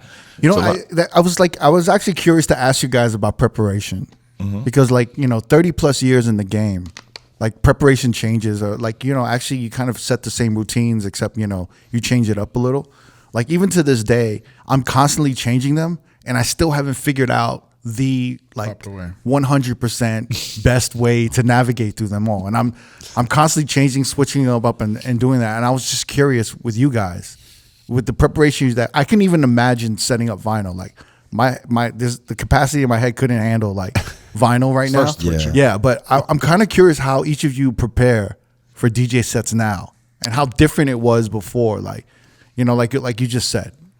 I think we all have kind of different, but somehow kind of related. Like we might overlap on a couple of ways that we approach sets, but I can't speak for the fellas, for everybody. But for me, I've always been really meticulous about preparation. And I would say with vinyl, it's like easily like 5x the work of preparing like a crate in Serato, just because you're physically like having to pull records, listen to them. You know what I mean? There's no cue points, obviously. Listen, re-listen, re-listen, you know. I mean, I've always kind of just like tried to set time aside, even for something like a live stream, like on Twitch or something, at least like go through music and like put a crate of like 30, 40 records together. And then you guys know how it is. Like when you're doing any live DJ set, you might veer off to the left or veer off to the right. Right. You know what I mean? But how many hours are you putting in? Like, what do you set aside? Sometimes I'm just going through music for like, let's say I have a gig like tonight, right? Saturday night. I'll go through music for like 4 hours. Yeah. And I'm not even, sometimes I'm not even like going through new music. I'm just reminding myself on the records of like, oh, don't forget to play this, or like, you know that this is getting a little redundant. I need to put something else in the middle of these songs. For sure. And it's like literally 4 hours. And sometimes I'm like, this sounds a little crazy. Yeah. Like that I'm putting this. But I remember talking to you like back in the day when we were doing the clubs here in Vegas. Yeah. You would be like practicing. Like I wouldn't even be practicing. I'd just be going through music. Yeah. But you'd be like fucking practicing, like But going through music is definitely like that's half the work, I feel like, right there. Because I would do the same thing, like you know, when I was doing clubs and like fly to like Chicago or Miami, like, you know, I'd use that 4.5, 5 hours on the plane and just, you know, listen to songs, like you said, like go through crates. And then even something that I still like to do is if it's like I find a song like, oh, that's a good one, I haven't played that in whatever, a year or two, bring that one back. Like if I have 5 cue points, I just kind of go and just like review the cue points. You know what I mean? Just to kind of remind myself, because that's not something you want to do on the fly and hit the wrong one, or just double check my loops and stuff like that. But I mean, for last night for the 45, I mean, I probably, half my day on Wednesday, I'd say like probably 6-7 hours was like, I already had like some records set aside and I had done a couple of record shopping trips in the last couple weeks, just to try and find some more heat for the party last night. But man, probably 2 full days, really? Like 10, 12 hour days, but broken up over like, you know, maybe 3 or 4 days. 10, 12 hours. But just like to some, I started preparing for like last night's gig, like at least going through records probably like 2 weeks ago. Yeah, same. Really? Yeah. Yeah, like 2 weeks ago, and then like for me, for practice, for Eddie's birthday party last night, that was like at least 2 hours a day. Wow. Practice time, just making sure, because again, I Eddie. I was waiting for something. The reason for me, asshole, man. The reason for me is because like I hadn't done a 45 set in a while out, Yeah, so yeah. I just wanted to make sure I was on point, Same. you know, because I know that people who rocking 45s, they swear by it. So you know, I know a lot of the DJs in Las Vegas are going to be there too. So it's, I can't be soft right now. I gotta go hard body karate. Yeah. So Yeah, that's what it is for me. Every time I know I'm doing a gig, the prep is crazy. Yeah. And for all this, whether it's digital or analog, I mean, a lot of people don't see that prep work. No. You know, I used to say when we all moved to Vegas, like early 2000s, and we started to see like that side of nightlife and shit, I always had it in my mind. There were definitely some operations, some people on the operations side of some of these nightclubs that I felt had it out for us because they're working probably 60-hour work weeks. Yeah. For like who we used to work for, like torturous shit. And then they see us strolling in For 2 hours. Yeah. get a fucking drink and smoking cigarettes, which is like fuck off and like but they don't see and they would like I definitely felt like a few of them had it out for us because of that. I'm like but these are only the hours that you see. Yeah. You don't see the shit back at home, whether it's crates in Serrano or vinyl vinyl crates. Yeah. It's crazy, but Yeah. And then for me too, like I'm even again going back to last night, which was an amazing night, so much fun, Yeah, man. it was so great, great to guys. see Thank you. everybody come out, and but I was actually like really looking forward to it because I know Jay gets out and does vinyl sets on the reg, but for me, like it's been a long time since I've done a vinyl set live for like a live audience. So I was actually looking forward to it. I was excited. Really? So once I started like that first time, I like, all right, rolled the sleeves up and started going through 45s. I just got locked in and I was like, oh damn, I need to go look for this. You know what I mean? So I was just looking forward to it. So that kind of just, kind of inspired me to like, just stay on top of it and just pull records and listen to stuff and try things out. And you know what I mean? Mark records. I'd put some stickers on some doubles that I had. I give it to you guys. Like That sounds and really, the music, everything was just holy shit. smooth. It was Whatever the preparation was paid off. Whatever, because That's the what it's music about. was on fire all night, man. It was such a fun night. Fun night. J.Rocc, how do you prep? You just like you know how you tie your I'm shoes? terrible. No, I prep. I do. I don't go as I don't like to practice. right. Like I do like to practice, but I don't like to make up my set because when I get to the place, what I made up may not even work. But I prep. I what they do. Go through the 45s or go through the computer for a couple hours. Try to hook up with the homies. I miss the days of early Serato where everyone would kind of exchange music. Yeah. You know what I'm saying? Like early day, there were so many gems that you would hook up with somebody like a Gas Lamp Killer. I'm not going to get what he's getting. Yeah. You know what I'm saying? He may slide it my way. I think one of the biggest songs that blew up that way would be Soda Stroll. Oh. Like that song. Stro Elliott. The Stro Elliott thing with Really? the Soul to Soul. Like that just exchanged hands. It was so hot. Like it exchanged hands so many times. That was like the one And that's thing. 2012 almost is when that song was. I remember like 2006 to like you said around 2000, like in the early 2010s. Like if a DJ was in town, if we were all together in town, we made it a point Everybody broke to out sit down and trade music, and there'd all be like one of those dudes where Like you didn't want any of his shit. You'd be playing. Are you good? What's your trade? You'd be playing like all this Baltimore club edits, and we were like, "Nah, I'm good. I'm good." See, I like those days because I would get that music, and I necessarily wouldn't always get that music from myself. Right. And then I would be like, "Oh, I like Tech Life. I like freaking DJ R.O.A.D and DJ Spin, or I like Floating Points now, or Fortet, or you get introduced to so much more music than in your own bubble. If it's just me by myself, I'm just gonna be going digging and buying, or I call up I got a couple like I shout Budgie and a couple other homies I'll go digging with, and we'll do gospel samples, or go look for Boogie 12s and go with him, or go with Red or Melo or somebody, and that's part of the prep. Like he was saying, you go and buy a bunch of new records, but I already have enough, so I just like to try to. My thing is for prepping, I prep putting records away. So like now that I did last night, I'll go home with that file and be like, all right, say my next gig is Dante's or something, or somewhere else I'm going to go and play 45s, or I'm going to Japan or whatever. Yeah. Okay, so I did Vegas. All right, that worked. That didn't work. And then all the records that didn't work, I start putting those away. And as I put those away, this okay. Yeah. Oh wow. This is some new shit. Oh, man. I kind of do the same thing but I kind of label it with venues. So like, for example, I would be like OTR Eddie's birthday, and then I knew how to get set and kind of pick through that, and then on Serato, But mine's more Serato. No, I do that 100% on Serato. Like I always do that on Serato. I did a great gig last night. Yeah, save this set, baby. but that goes back to save this set, and then you go the next night. Woo! I killed it last night. Let's go to that set.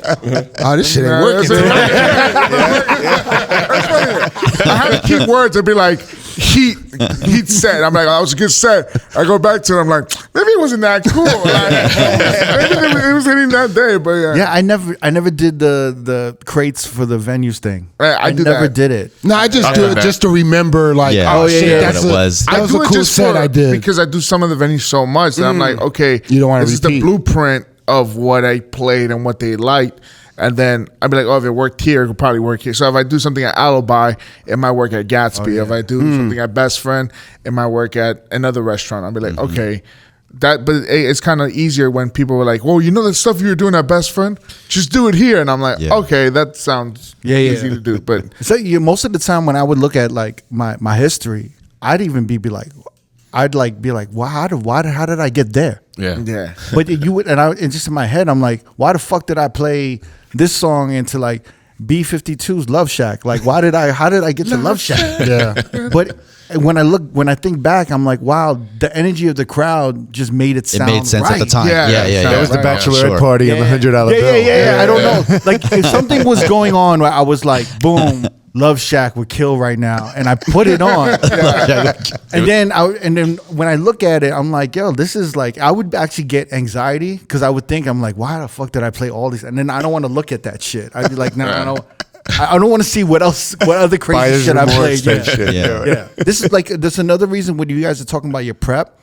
If I prep that much, I get in my head too much. Yeah. No, you can psych yourself out for sure. Yeah. No, definitely. Because then I start overthinking, like, oh, they're not gonna want that. Yeah. And then I go too like deep. I go like too like, oh, they're gonna want this. Like they're gonna want all this, like, you know, like these B-sides and all of this. And then I realize, oh, they just want to hear the hits. Right. Yeah, I do that all the time. Yeah.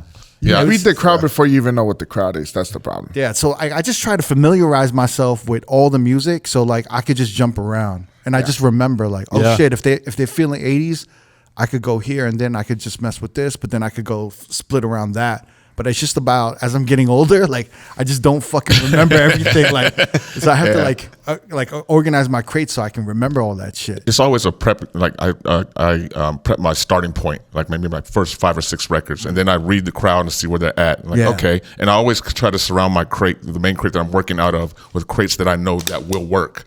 So if I'm in one crate, one folder, whatever, I'm going through it. Okay, this isn't working. Let me jump to this other folder. Okay, yeah, this works right here. Boom. And again, just reading the crowd and just kind of knowing what you kind of prepared for yourself and what you can kind of go back and forth with. You know, it's very it's good to hear that even Beat Junkies get anxiety with the Avengers. Kicks. yeah.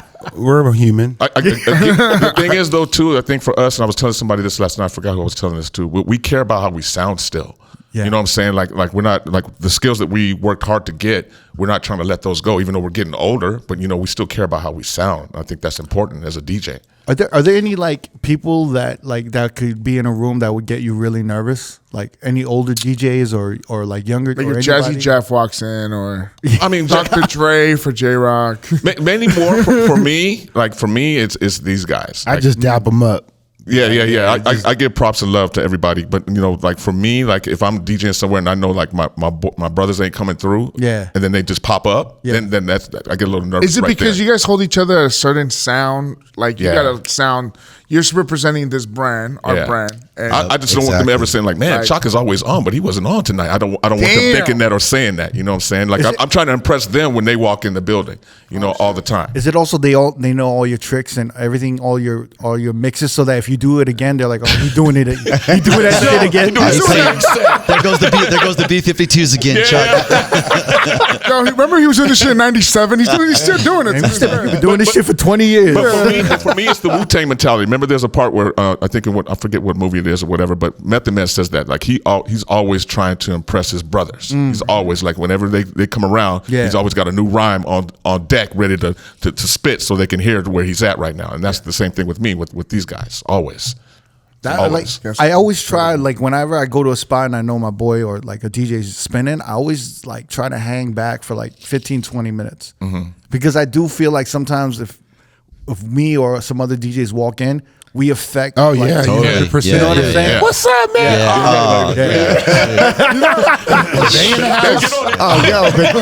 If you remember, and Melo, you were there. It was CES 2019. On the Record had just opened, and we were all like Best Friend, like Bastard, and fucking like Christian from like Roland. I think Scribble was in. There was just like so many DJs. Spider Tech, all the spiders were there, and all the spiders. Qbert, and then we all pulled up and On the Record, and I forget. I think maybe Mighty Mai was DJing in the main room. Maybe I forget, and maybe Chalvoy on the bus. And I just walked in with this like procession of like some of the greatest ever do it. I would have shit a fucking brick. I mean, it was great, man. I remember the same like Body English back in the day. If you guys remember Body English, you guys came to the we club, had some fun. We had a spacious booth, but like on any given night, it just out of nowhere, like 5 or 6 of the DJ homies would roll in, and it's like, oh damn, all right, we got to, you know what I mean? Yeah. But it's always. I think maybe like I know for me. Knowing that there's other DJs in the room, whether they're, vetted, experienced DJs, amazing DJs, or even like newer school DJs. I mean, I think in the back of, I know that because I'm a DJ, DJs, we listen to the set differently than your average, guest or, party goer. So I think that kind of like makes you kind of just, all right, I got to be on my A game. You know what I'm saying? They got that meme that was going around, like that one guy at the club, and then it's like it was going around the last few weeks, and it's saying, oh, I wouldn't have played this edit. Oh, it's way too loud. He's definitely in the red right now. Oh, Like you can't just go and enjoy a night. You're like, you are gonna, whether you like it or not, there's gonna be some analyzation. It's funny because I also get nervous when Cricket walks in the room or Eddie walks in the room, or even when I had to open for Melo-D a few times. I was like, God damn, I gotta fucking come in hard today because I'm like, I can't. Oh my lord. No, I think that's a good thing though, because I think it just shows that we care. You know what I'm saying? You know what I mean? Like Choc was saying, we care about how we sound, how we present ourselves, to our audience, whether it's DJs or for sure. I used to get nervous about that, and then what I did was I focused on the crowd more. Because I said, like, I don't give a fuck who the fuck is in here. Yeah.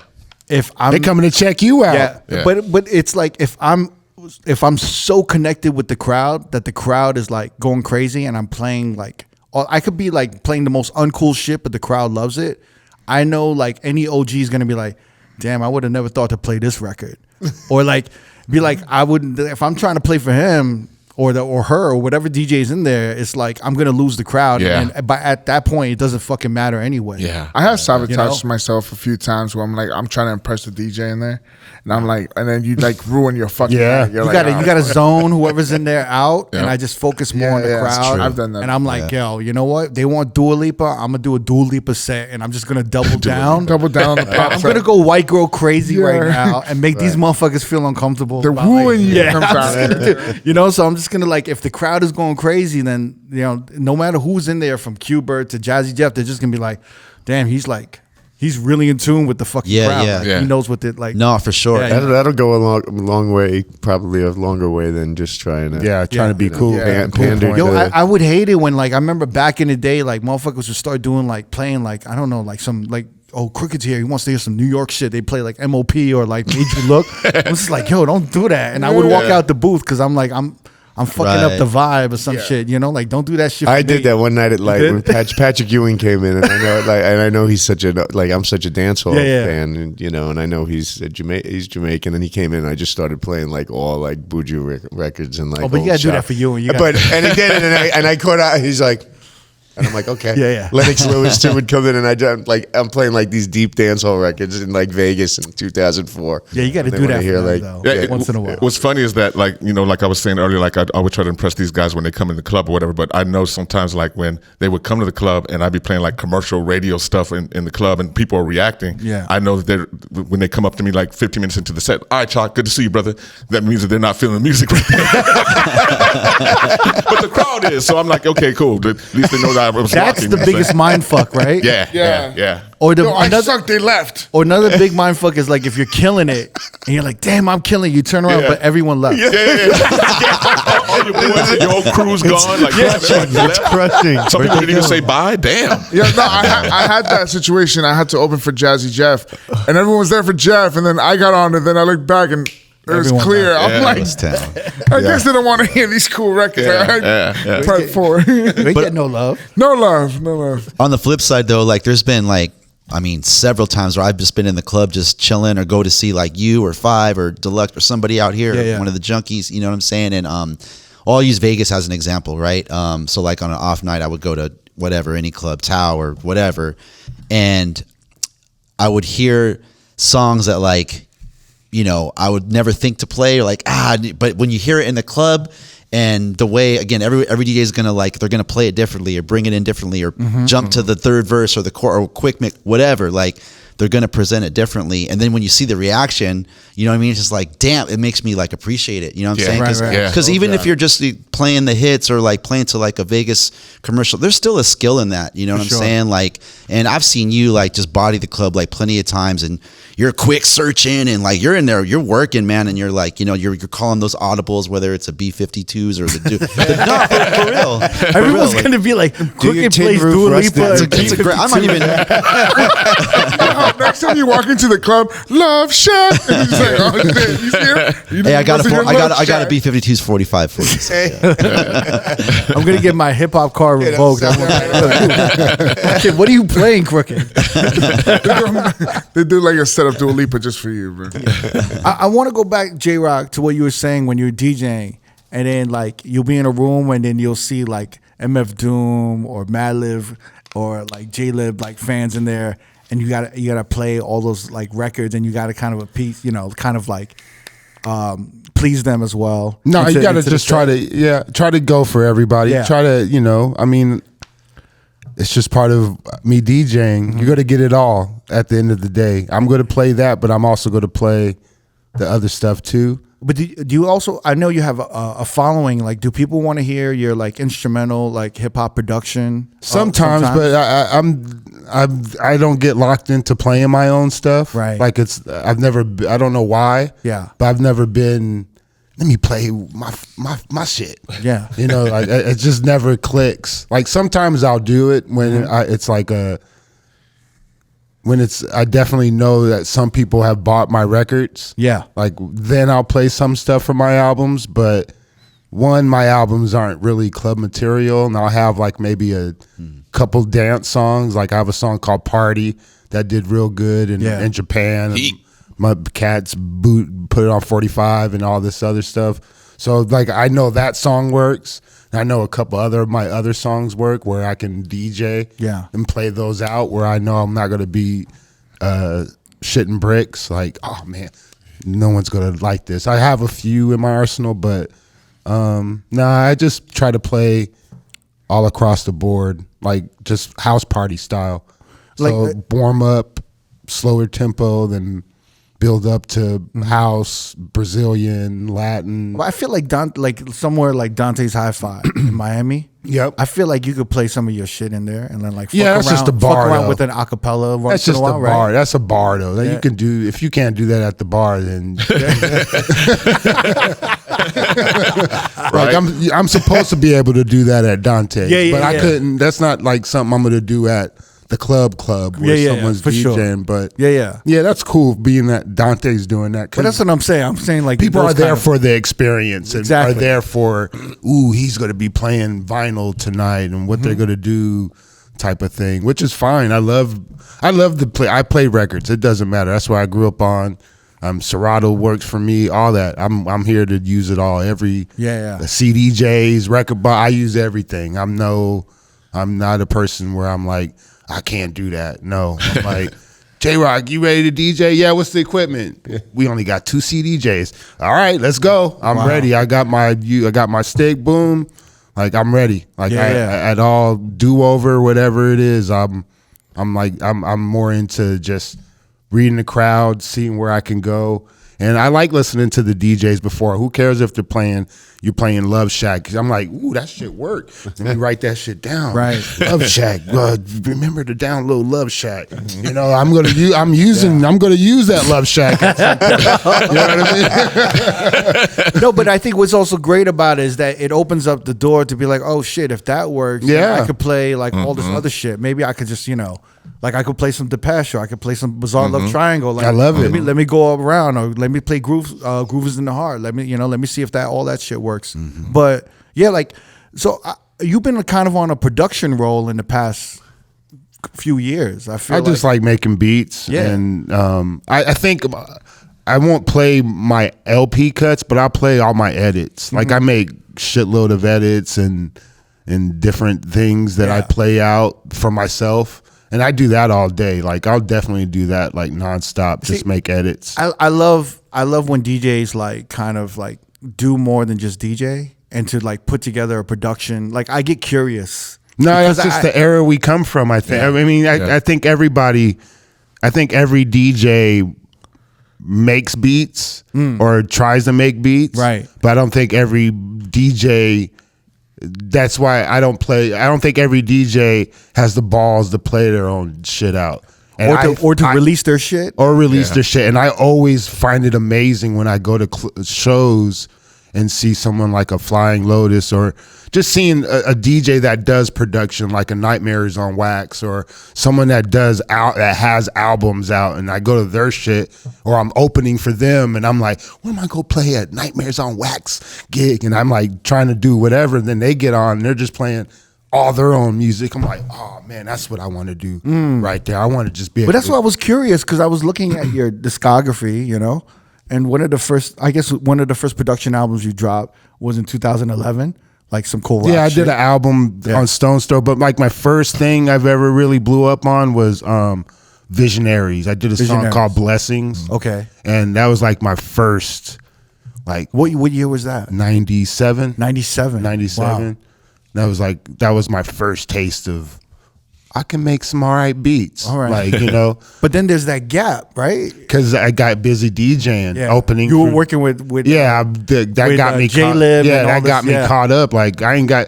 It's the same as DJ. You have to have the time to practice, or time to make the beats, or time to dig, or the time. You got to have the time to do any of that.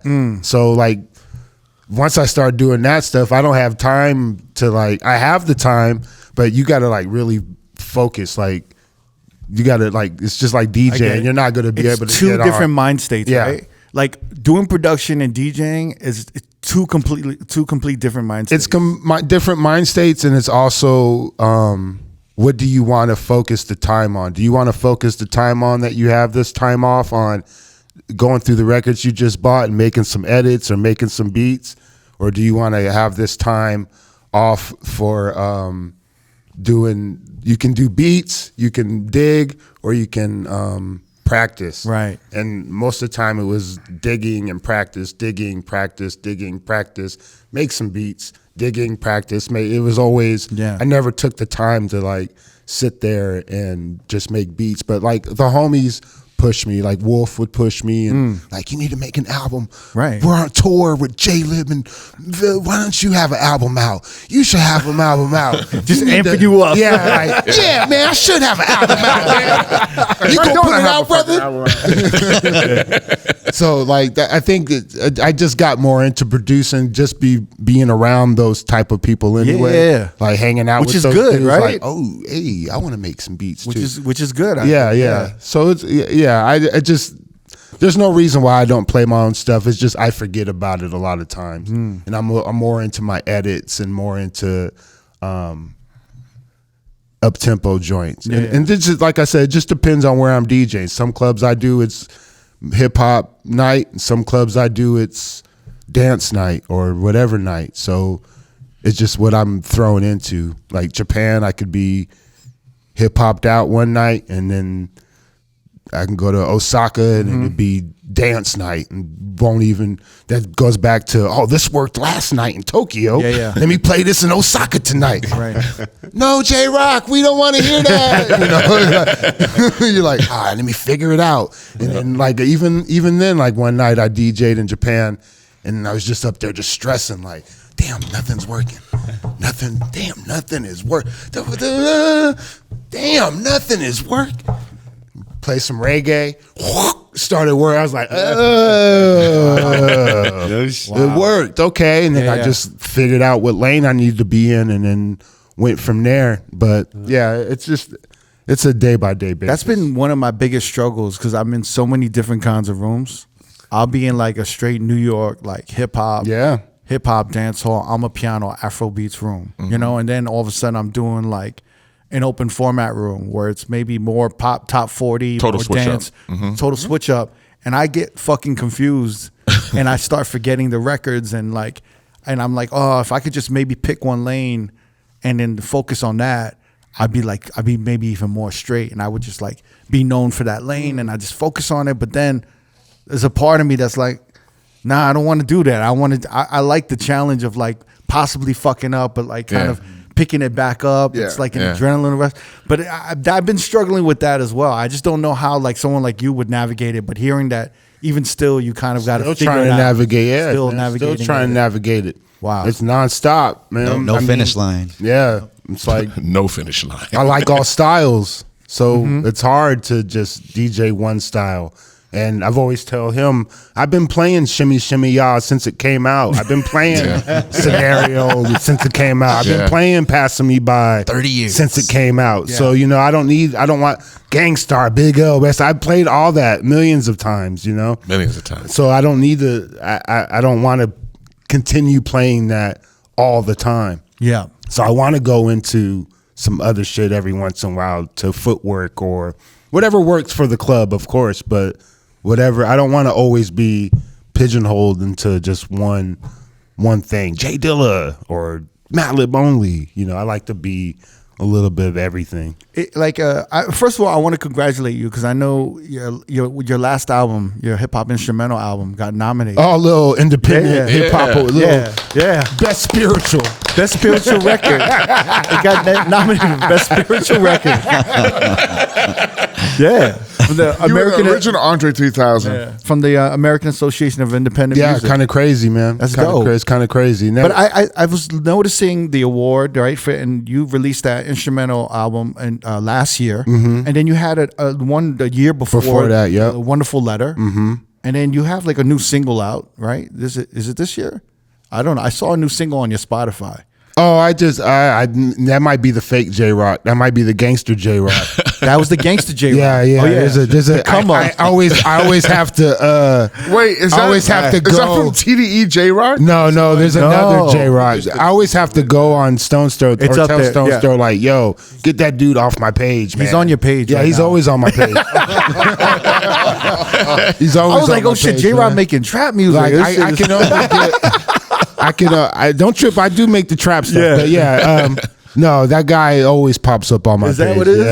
Yeah. Oh, okay. Like I could get him off my my Apple page. Like he's gone. Apple knows me. That ain't J.Rocc. But Spotify, I don't know nobody at Spotify yet, so I gotta go through Stone's. But I thought it was great that like you were on this like production where you were just kind of releasing album after album. I'm trying to, man. Like I said, I look at these other people that DJ and I see that. I mean, they just play their shit. Do you like when you all three of you, when you guys look at your career and everything you guys have been through, are you guys happy with where you are right now? Yeah. And then did you expect that you'd be in this place? Or, for me, I didn't. Different. I didn't. I kind of felt like at the age of 40, I was going to like kind of retire. Like this is me thinking in my 20s now that by the time I get to 40, I'll stop DJing. But I started DJing even more at the age of 40, and then started teaching at the age of 35. So yeah, it's just I'm very proud of where I'm at right now. Yeah. And still pushing forward to do even more.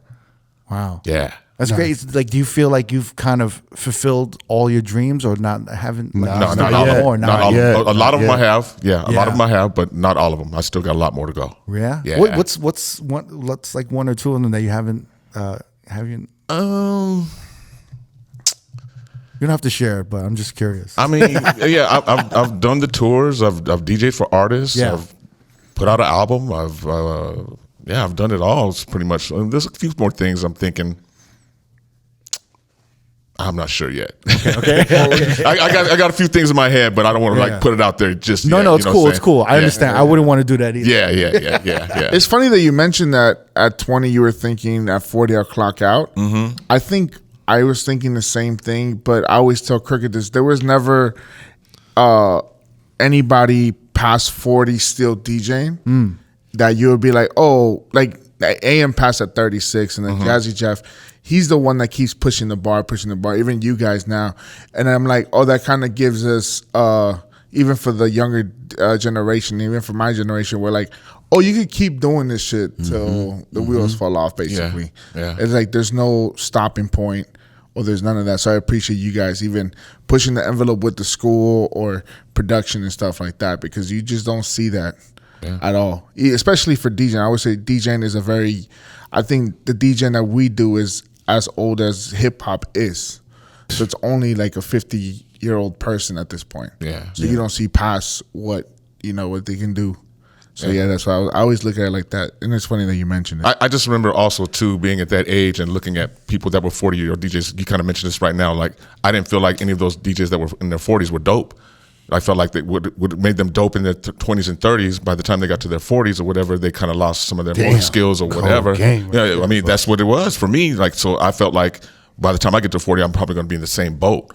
But nah, just the inside of me just kept pushing, and it still does to this day. It's funny. There's something about a certain generation of DJs that are very open to adapting. Whereas if I feel like there was a generation before all of us that could not adapt. That's why they all stopped. And they stopped. Yep. Yeah. But That's why they all and I'm sold their records and stopped. Yep. no, but You still do it though. You So still you DJ. good. You still DJ. You good. You good. he looked dead at me though when I said that. No, I'm just asking the question. But like I'm always like having conversations of like what was the thing that scared us or like to adapt, because I feel like sometimes when you're too great you have difficulty changing and adapting because maybe you like reach too much greatness, or I always talk to like Ross One and Rocticon about this, and I think we're always able to adapt because no one I think we were the generation that didn't get co-signed. Like we didn't get any cosign. We came up with like the OGs, not really. They like kind of respected us, but they were like, "Nah, we ain't fucking with y'all." Like, No, that's how we came up. Yeah, pass you the torch. So I feel like when you kind of come up with no cosign, it's like you kind of like learn to just like fend for yourself. There's like a survival mode in it. So I'm always just curious to like converse with motherfuckers on like why were we able to adapt, and we're so like adaptable, and we'll change. We won't shit on Serato. We'll switch over to Serato. Yeah. I just think it's my love for the craft and culture. I was just gonna say the same and thing. I just like it. Just my love for it makes me still want to learn. That's why I I practice. just like DJing. Yeah, I love DJing still. I love music still. You know, Yeah. I still love what I have in my arsenal. I want to add more to my arsenal. You know what I'm saying? That's why I practice to learn new things and talk to these guys about records and stuff all the time. Like, it's just something that in the creative side of me always wants to learn more. I still want more, even at the age I'm at now. Right. So. You've been open and vocal about like when you left, or when you left Power 106, right? You went through like a depressive stage. Yeah, that was so I left Power 106 in 06, and then 07 was a really dark time for me. Yeah. Just because I didn't know what I was going to do, but then things started falling into place. Right. You know, after that. So after that, there was a great story about you like being low on money and selling your records. Yeah. And then you're about to, I think you loaded like a couple crates in your car or something, right? yeah.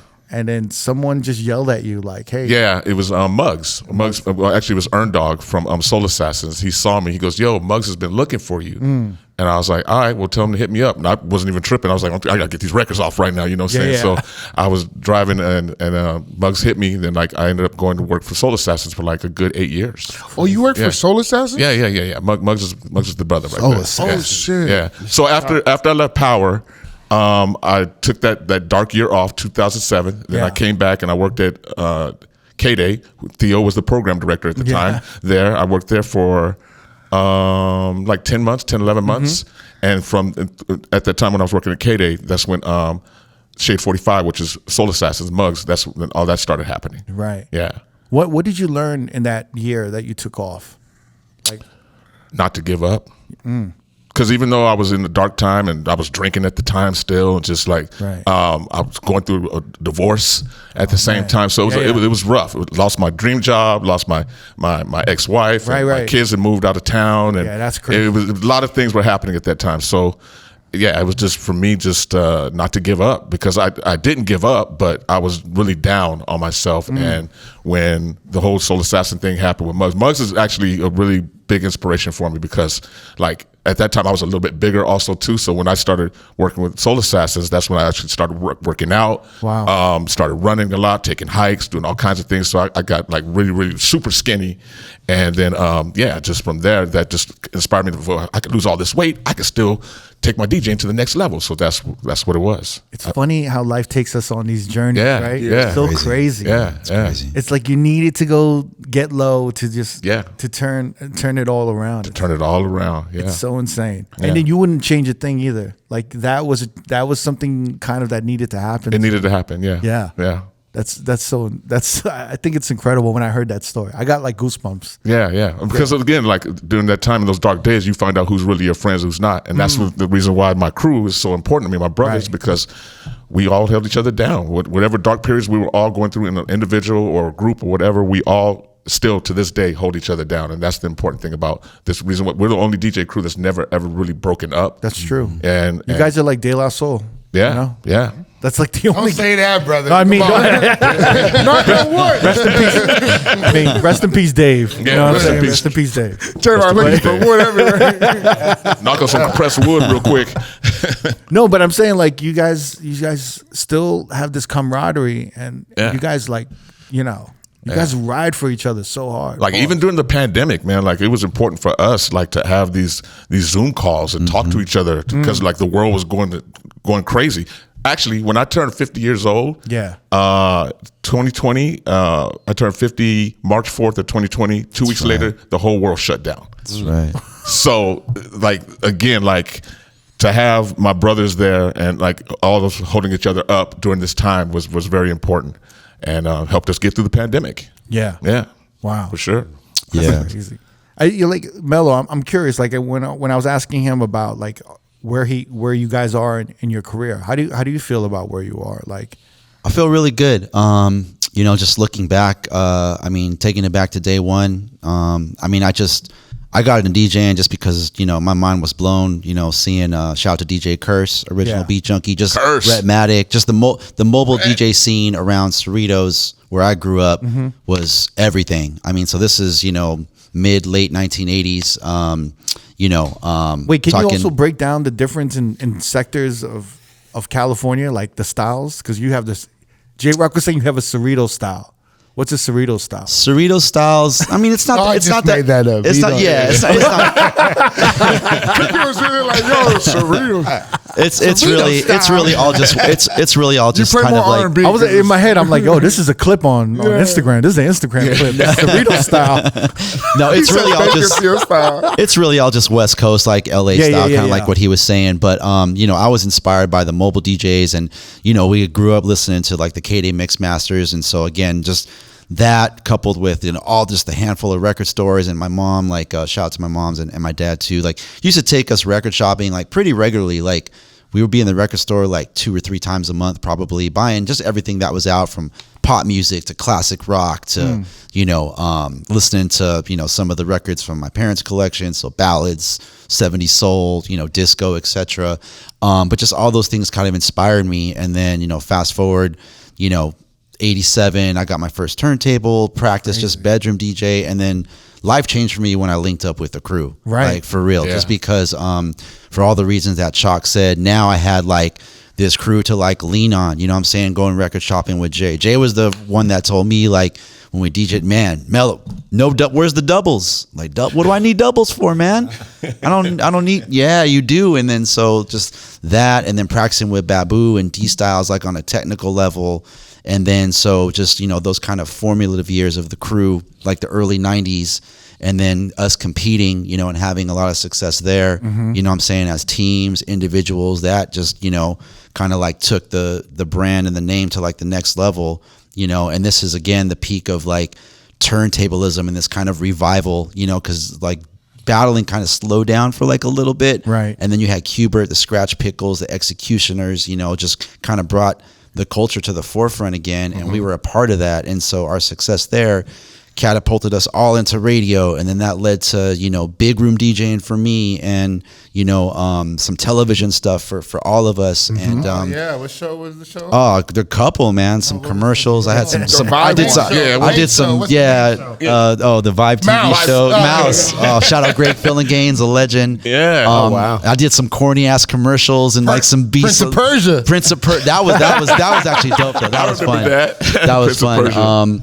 But I mean, to answer your question, like never in a bazillion years did I ever think like in '87 that I would be doing those things in the '90s and have a DJ crew and then be DJing in like the mecca of big rooms in Las Vegas. You know what I'm saying? Like connecting with, you know, cats like you guys, and just being here in 2024, us starting a DJ school and just doing all the things that we're doing now. And it's funny because for me, I'm at this point now where, you know, yeah, we did the battling, the radio, the big clubs and the clubs here and there. And now it's like, it's kind of come full circle for me because now I'm back. I'm pretty much a bedroom DJ now. Like I'll just create like, you know, I'll get ideas for like a routine or whatever, and I'll record like stuff for Instagram, and I'll do live streams. But as far as like getting out and actually like DJing live, that's why, again, going back to Eddie's party last night, like I was so just like hyped for it because me too. It was something that's just like, damn, this is like grassroots for me. This is how I started. And nights like that, they don't happen every week like they did in the 80s and 90s. So when they do happen, it's a very special thing.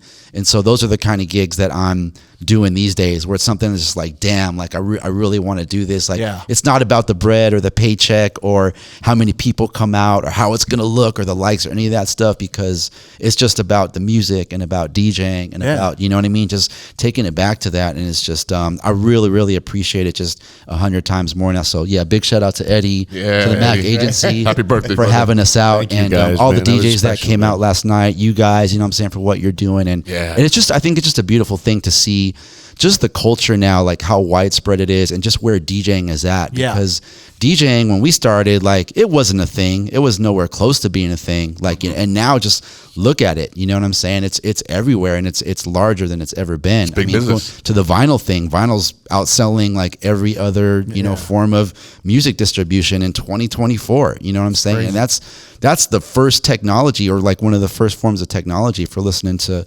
music. So I just really appreciate seeing all that. And I want to shout out the magnificent DJ Jazzy Jeff, the Canadian Mixmasters, because I think you mentioned this earlier, or Jamie, you said this, like, you know, I mean, I turned 50 last year in August, you know what I'm saying? And but to see someone that's like, you know, one of our DJ heroes, like the triple OG, like one of the true school pioneers, you know, Jazzy Jeff, like just him still having the level of love for it and his passion continuing to grow is just so inspiring, man. And that I mean, that in and of itself just keeps me going. Be like, damn, Jeff, like, this is, you know, dude, 40 years in the game, 40 years plus, and he's still like just having the time of his life, loving music, loving the culture, celebrating, like, you know, the DJs, his colleagues, should I say, and then celebrating like the newer school DJs. Like, that's what's up. That's the shit right there. You know what I'm saying? And so again, I could go on, but yeah, life is good, man. Life is good. I think it would be like kind of amazing to see like a Beat Junkie event, like where you guys, I don't know, like where you guys can like have your students come display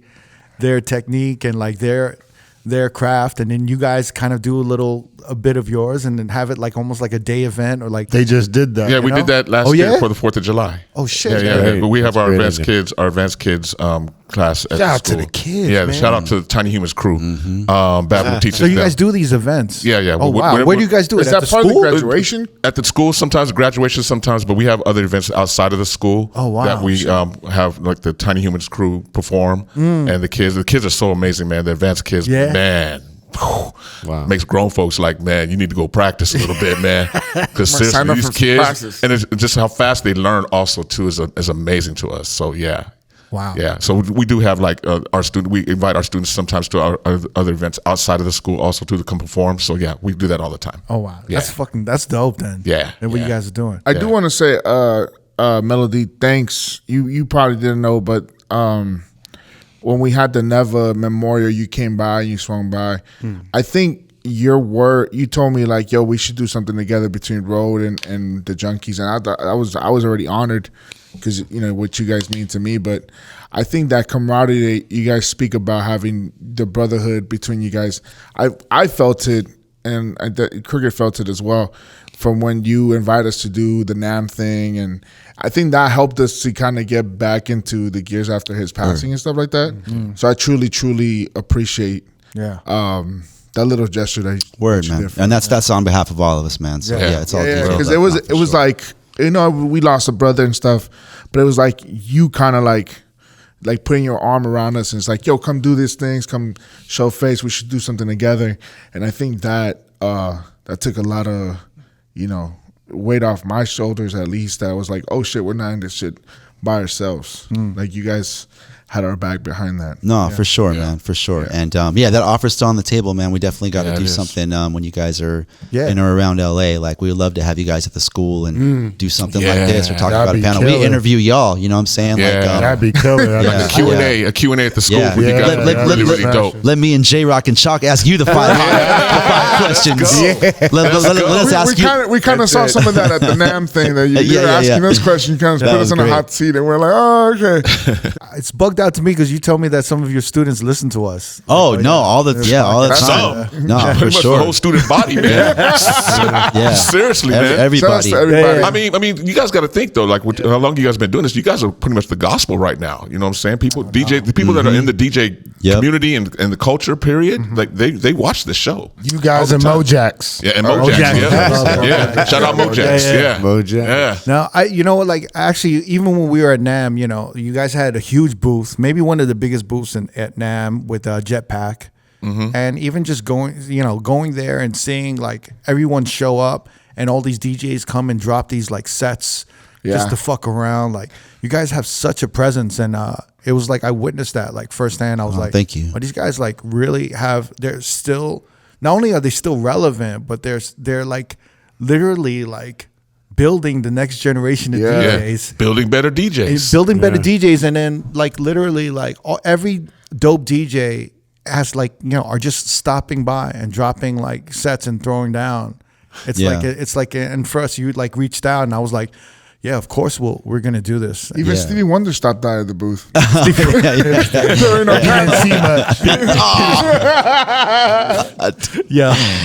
on, man. That was fun. No, we're so happy, and thank you guys once again for coming out. And I was literally I was talking to my mom this morning, and I was telling her like what, you know, how the weekend went, party last night, and so I was like, we're going over to record with they're called the R.O.A.D podcast. But I told her like these guys are like the most widely listened to podcasts like in the DJ. No, real talk. Like that's, you know what I'm saying? So like, thank you guys for having us. Yeah, like, props for everything you've done. I mean, I know it's a lot of work, you know what I'm saying? Like, you guys just sitting here recording, that's probably like the easy part. You got to go back and edit and post and all the clips you guys do, and you guys are still out in the streets, like in the clubs, talking to DJs, showing up stuff. It's a lot, man. So props to you guys, man, for doing that, and still getting out there and DJing too. You know what I'm saying? So I want to apologize too. I think I was pissing off the chat at your live stream. No, they loved it. NAM booth. You some high blood pressure going. They were like, they were hating on you, and then as soon as you guys, where'd they go? As soon as you guys left, they're like, bring them back. Where'd they go? I was like talking there, like, who the fuck is this guy? Who the fuck is this guy? Put him on check with Matic. It was the funniest thing. LA's most hated DJ Crooked At the NAM show. That was great, man. I was telling Jamie, it's always good to stir it up. It's always fun because you'll text me or you give me like, yo, People still mad about that shit. I'm like, yeah, man. No. Trust me. No one was mad. We got to have you guys back. So that's what I'm saying. Yeah, let's do something at the school and live stream that too. No, that'd be. Yeah, because I don't think we talked about it, Crooked, but we never done a live podcast with an audience. Yeah, I could take. Oh, we have. I mean, we did. I'm so sorry. We did the Beyond the Music. No. But I mean to the public where it's like kind of open. No, I mean if we had like an open, like an open forum where like, I guess people like your students and you guys were asking questions, that might be a different dynamic. Yeah. Oh, they would be so hyped. Yeah. They all listen to you. Yeah, for sure. They all listen to you. I mean, you guys are always giving DJs flowers. We might as well give you guys flowers right back. I don't want flowers. Well, not flowers. That's no flowers. Props. Props and love. How about that? No. Instead of flowers. I like daisies, Just be honest. No, I definitely want to check out the facilities and stuff. Yeah. Yeah, I've been there before. I sat down and Melo-D was giving me some classes. And I would. That's right. I would love to make an episode of and document your students and to show how dope they are. Yeah. And anytime, man. Mr. Choc. Yeah. Doors open. Yeah. But yeah, if you guys do some stuff for 4th of July again, let us know. We'll definitely. Yeah. Please, keep us kind of like in the loop. In the loop of what's going on, so we can help market it. And, Absolutely. And if we're in town, Appreciate we that. can like stop through and stuff. Yeah. Okay. There's an event coming up where the Tiny Humans crew are performing Turntable Dojo is what it's called. Okay. And Babs is performing a Tiny Humans crew, the advanced kids. Who are Tiny Humans? Please, Tiny Humans crew is the advanced kids, our advanced kids class. So there's like 7 of them, and they amazing. What age called are Tiny Humans? Yes, we call them the Tiny Humans because they're young. Babu named them that. Tiny Humans crew. What age range are they in? You say that when they first started with us, they were mad young, like maybe 8, 9 years old. They're like in their young teens now, like 12, 13. So they've been with us for like a good almost 5 years, 6 years. Yeah. So we call them the advanced kids because these are like literally like our day ones that have been like with us like for the last 5+ years, and just like it's amazing to see like where they're at now, like. Just technically, it's the learning curve. I forget who said it, but they're already DJing, they're out there getting busy. High school dancing. They're doing it all. And they're battle ready also too. So don't sleep on. Don't test. Don't test. That's not crazy. At all.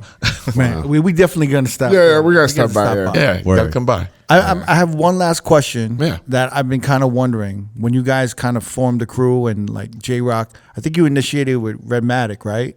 Was he one of the first? Yep. And then like Curse, Rhett, and Choc was one of the last ones. Choc right? and Babu are like the last members.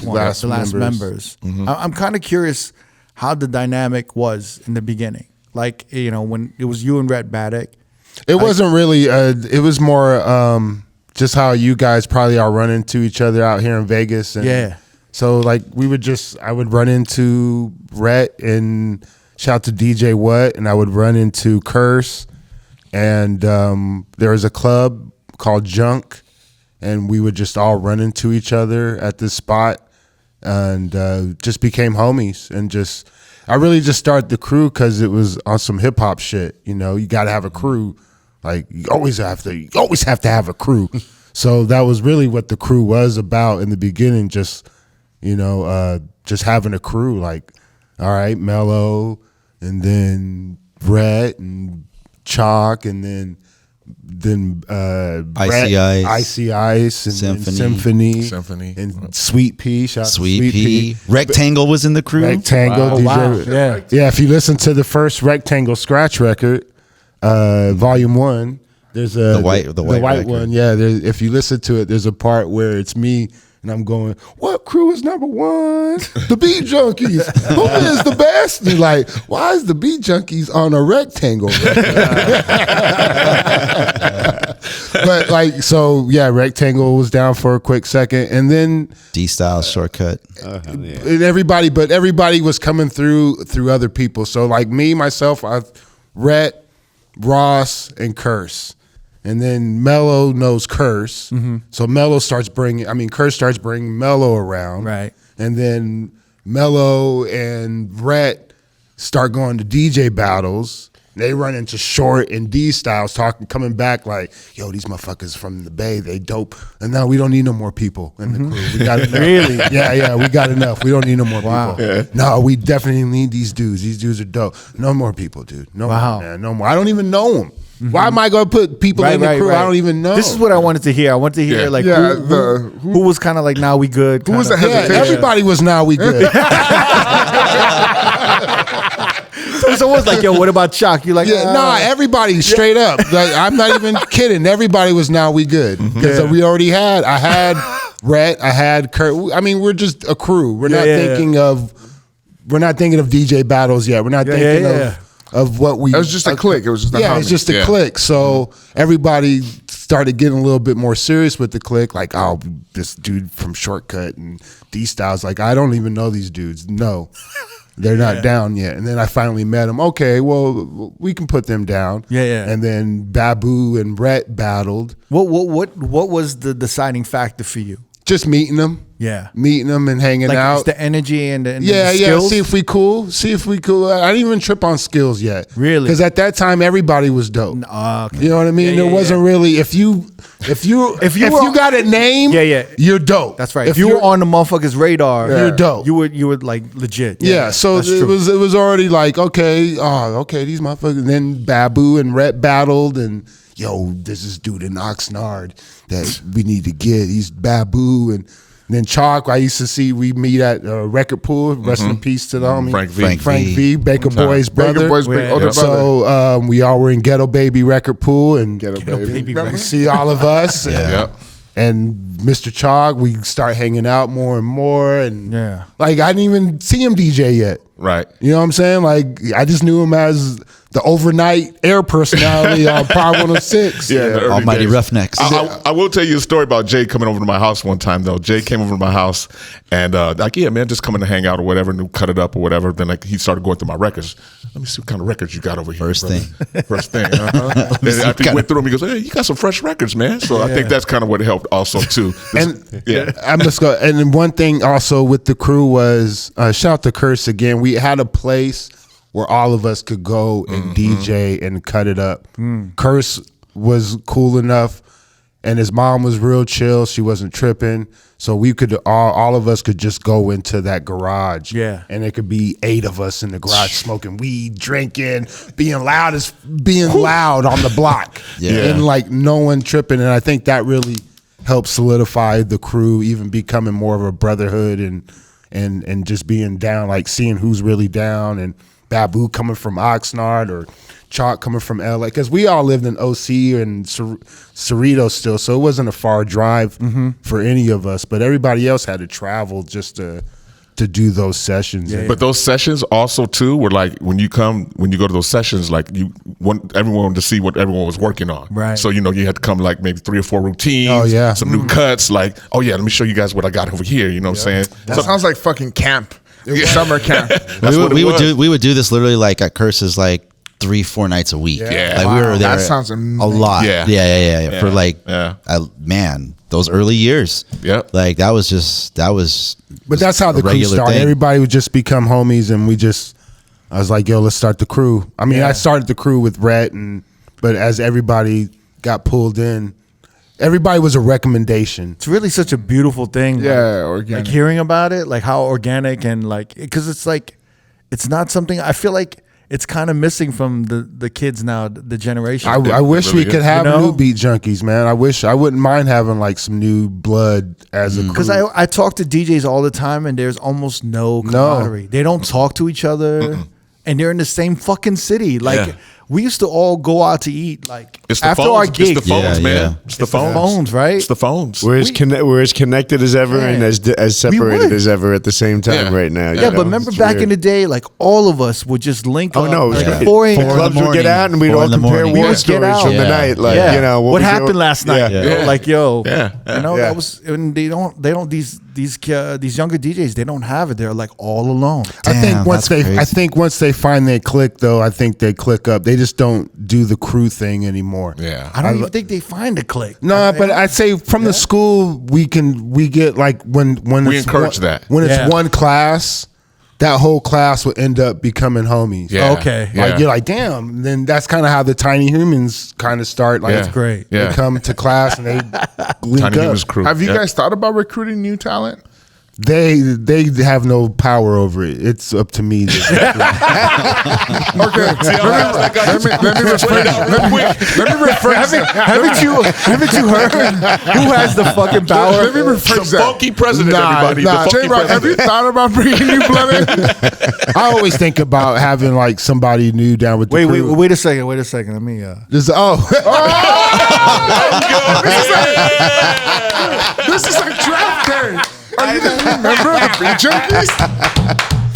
Waiting for the Did you just skybox come card. in? Finish what you were gonna say. I don't know. Those kids that are gonna go to college and you put the hat on. Damn, he got that. I don't know if the Beat Junkies have a podcast affiliate. You know? Where's my hat? I'm down. I'm J.Rocc. I'm gonna talk to you, but I'm also talking with enough with the heavy hitters too. So I don't know. I don't know if I want to be a heavy hitter or a beat junkie. You got the wheels turning. Yeah, we don't have a podcast. Nah, I think about it from time to time. It's always dope. It's always dope to have new blood, and it will keep the name going. I mean, we're good with the school keeping the name going, but I've always thought of that. Like, damn, that would be kind of crazy to have a new dudes in the crew. Yeah, you know. But I don't think. I think we started at a good time when we had DJ battles, and where now it's clicks and engagement and likes, and it's kind of harder to click up as much. Like you guys were saying, like kids are hanging out no more. You know what's the interesting thing though? Like I've noticed, like when things go quiet, they explode later, and then they get quiet and explode later. But I feel like the battle scene has gotten a little quiet. Well, almost to the point where there is like a missing scene for it where it could like blow up. Because you know what I mean? Like, go ahead. I was gonna say like no. On a related note, when was the World DMC? San Francisco. Was that? That was the recent. one you guys did. I wasn't there, packed. but it was actually to the contrary, crooked. So DMC, I wasn't there, but Babu and Rhetmatic hosted. It was the World Championships held for the first time in DMC history in San Francisco, which is obviously one of the meccas for turntablism. But it's the mecca. They live streamed it on Twitch, and I was with the family at Disneyland, but I knew the fellas was out there, and I wanted to, just as a fan of the art, I wanted to watch as much of the competition. Yo, they had over 1,000 people viewing the stream, right? And then looking around the room, the stream was done very well. Shout out to Chris DZ and the DMC crew, but it was super packed. So it was just it was a really another, going back to what I was saying, or just really great to see like just how alive. It's a good time for that culture right now, like for that side of DJing. I'm thinking about the time when there was like, what is it, the Goldie Awards? Well, I was and then they had like the pandemic kind of killed that. Yes. Well, I think there was like the 3-style, like there almost seemed like there was like so many DJ competitions. Yeah. Right. And then all of a sudden they just disappeared. And then like there was some DMC, but then it was kind of quiet. Right. And then there was like an online Goldie Awards thing, but it was kind of different. Yeah. And then it was just kind of like, I feel like Red Bull was like, we don't really make money from 3-style, so we're not going to invest it in it anymore. So then it just got quiet. Yeah, they just stopped doing it, right? So then like this whole scene that had like 4 different awards like just changed. And then there was like, now there's like maybe like one, the DMC, like, but like, I think there is a room where it can kind of like, something like the 3-style again. That was huge. That was huge. Yeah, that was definitely, even the Goldie shit was huge. Goldie. Yeah, the Goldie. Like it was like there was this whole time. I remember I was doing clubs and I was like, yo, like this shit. I mean, if it wasn't for those competitions, I don't think the S9 would be where it is right now. I was just gonna say, I think I mean, one of the first things that come to mind, like out of those 2 competitions specifically, like they kind of birthed or like brought to the forefront kind of that whole wave, that whole style of DJing with like wordplay and like tone play. Right. You know what I'm saying? And like, I mean, we don't need to bring that back. Yeah. We didn't lose your first class trip to becoming a junkie. We don't need to bring back tone play and all that, but I'm just saying, Yeah. I think the creativeness bring back. No. Actually, I wanted to add one last one. There was a nightclub, J.Rocc, that you mentioned, I think, where you guys actually kind of started forming all Junk. Is that Junk? It was called Junk.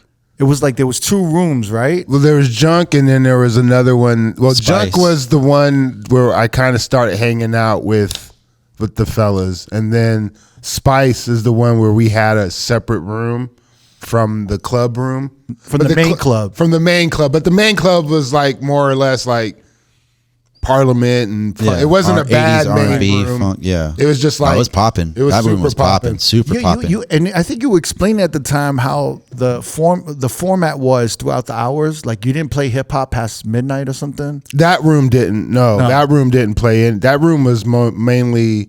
That was the room you kind of wanted to get in.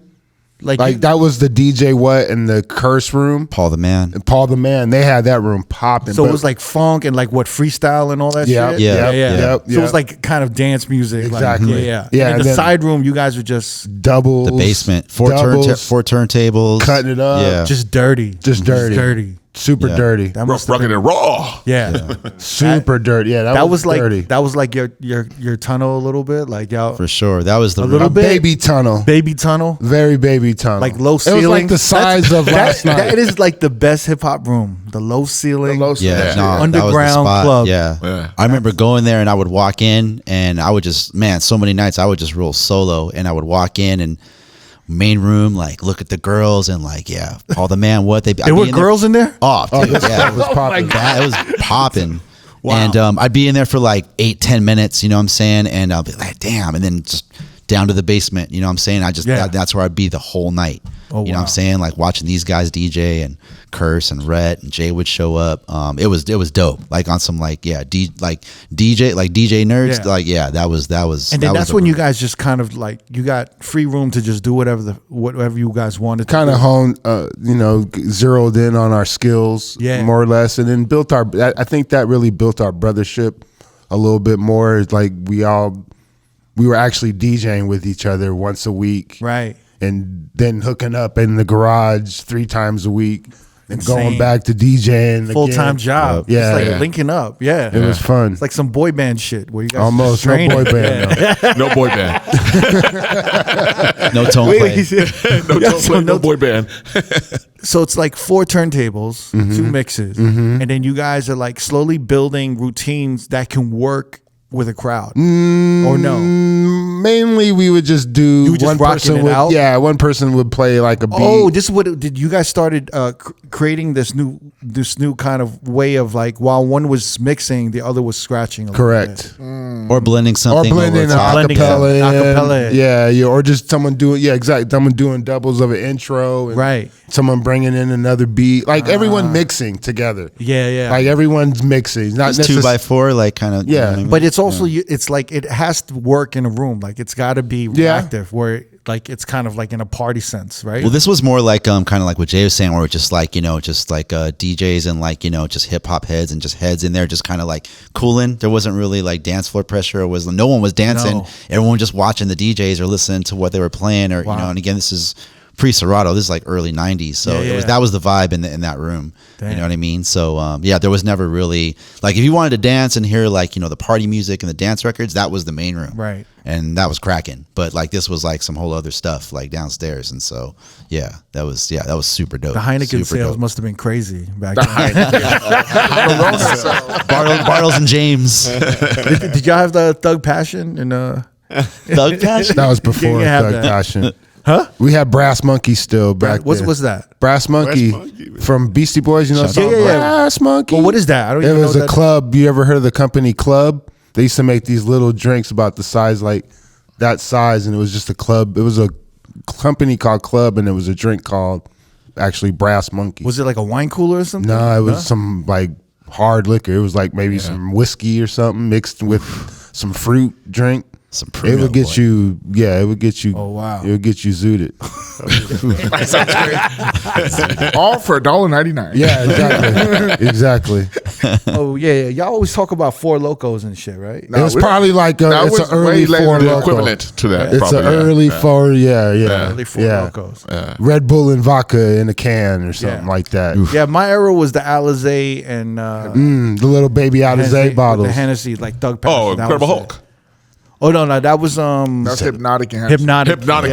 Yeah. That was like the 2000s, right? That's like, that was Choc's favorite drink. Those are my drinking days. That's your drink.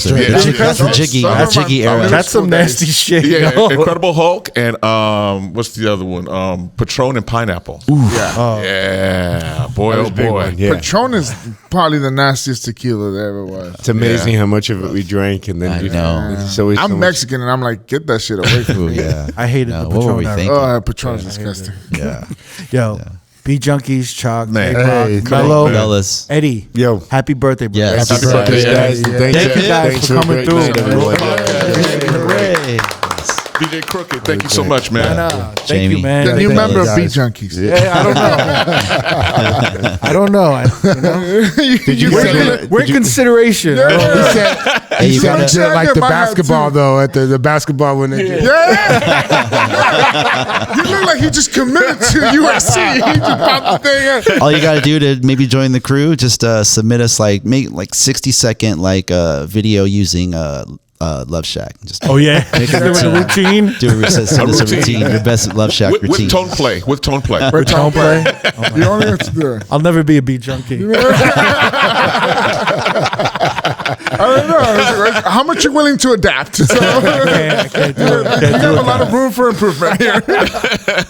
No, thank you guys so much, man. Thank you guys for having us, Thank you. man. Thank you for It's having always us, great man. to hang Thank with you you. guys, for sure. Yeah.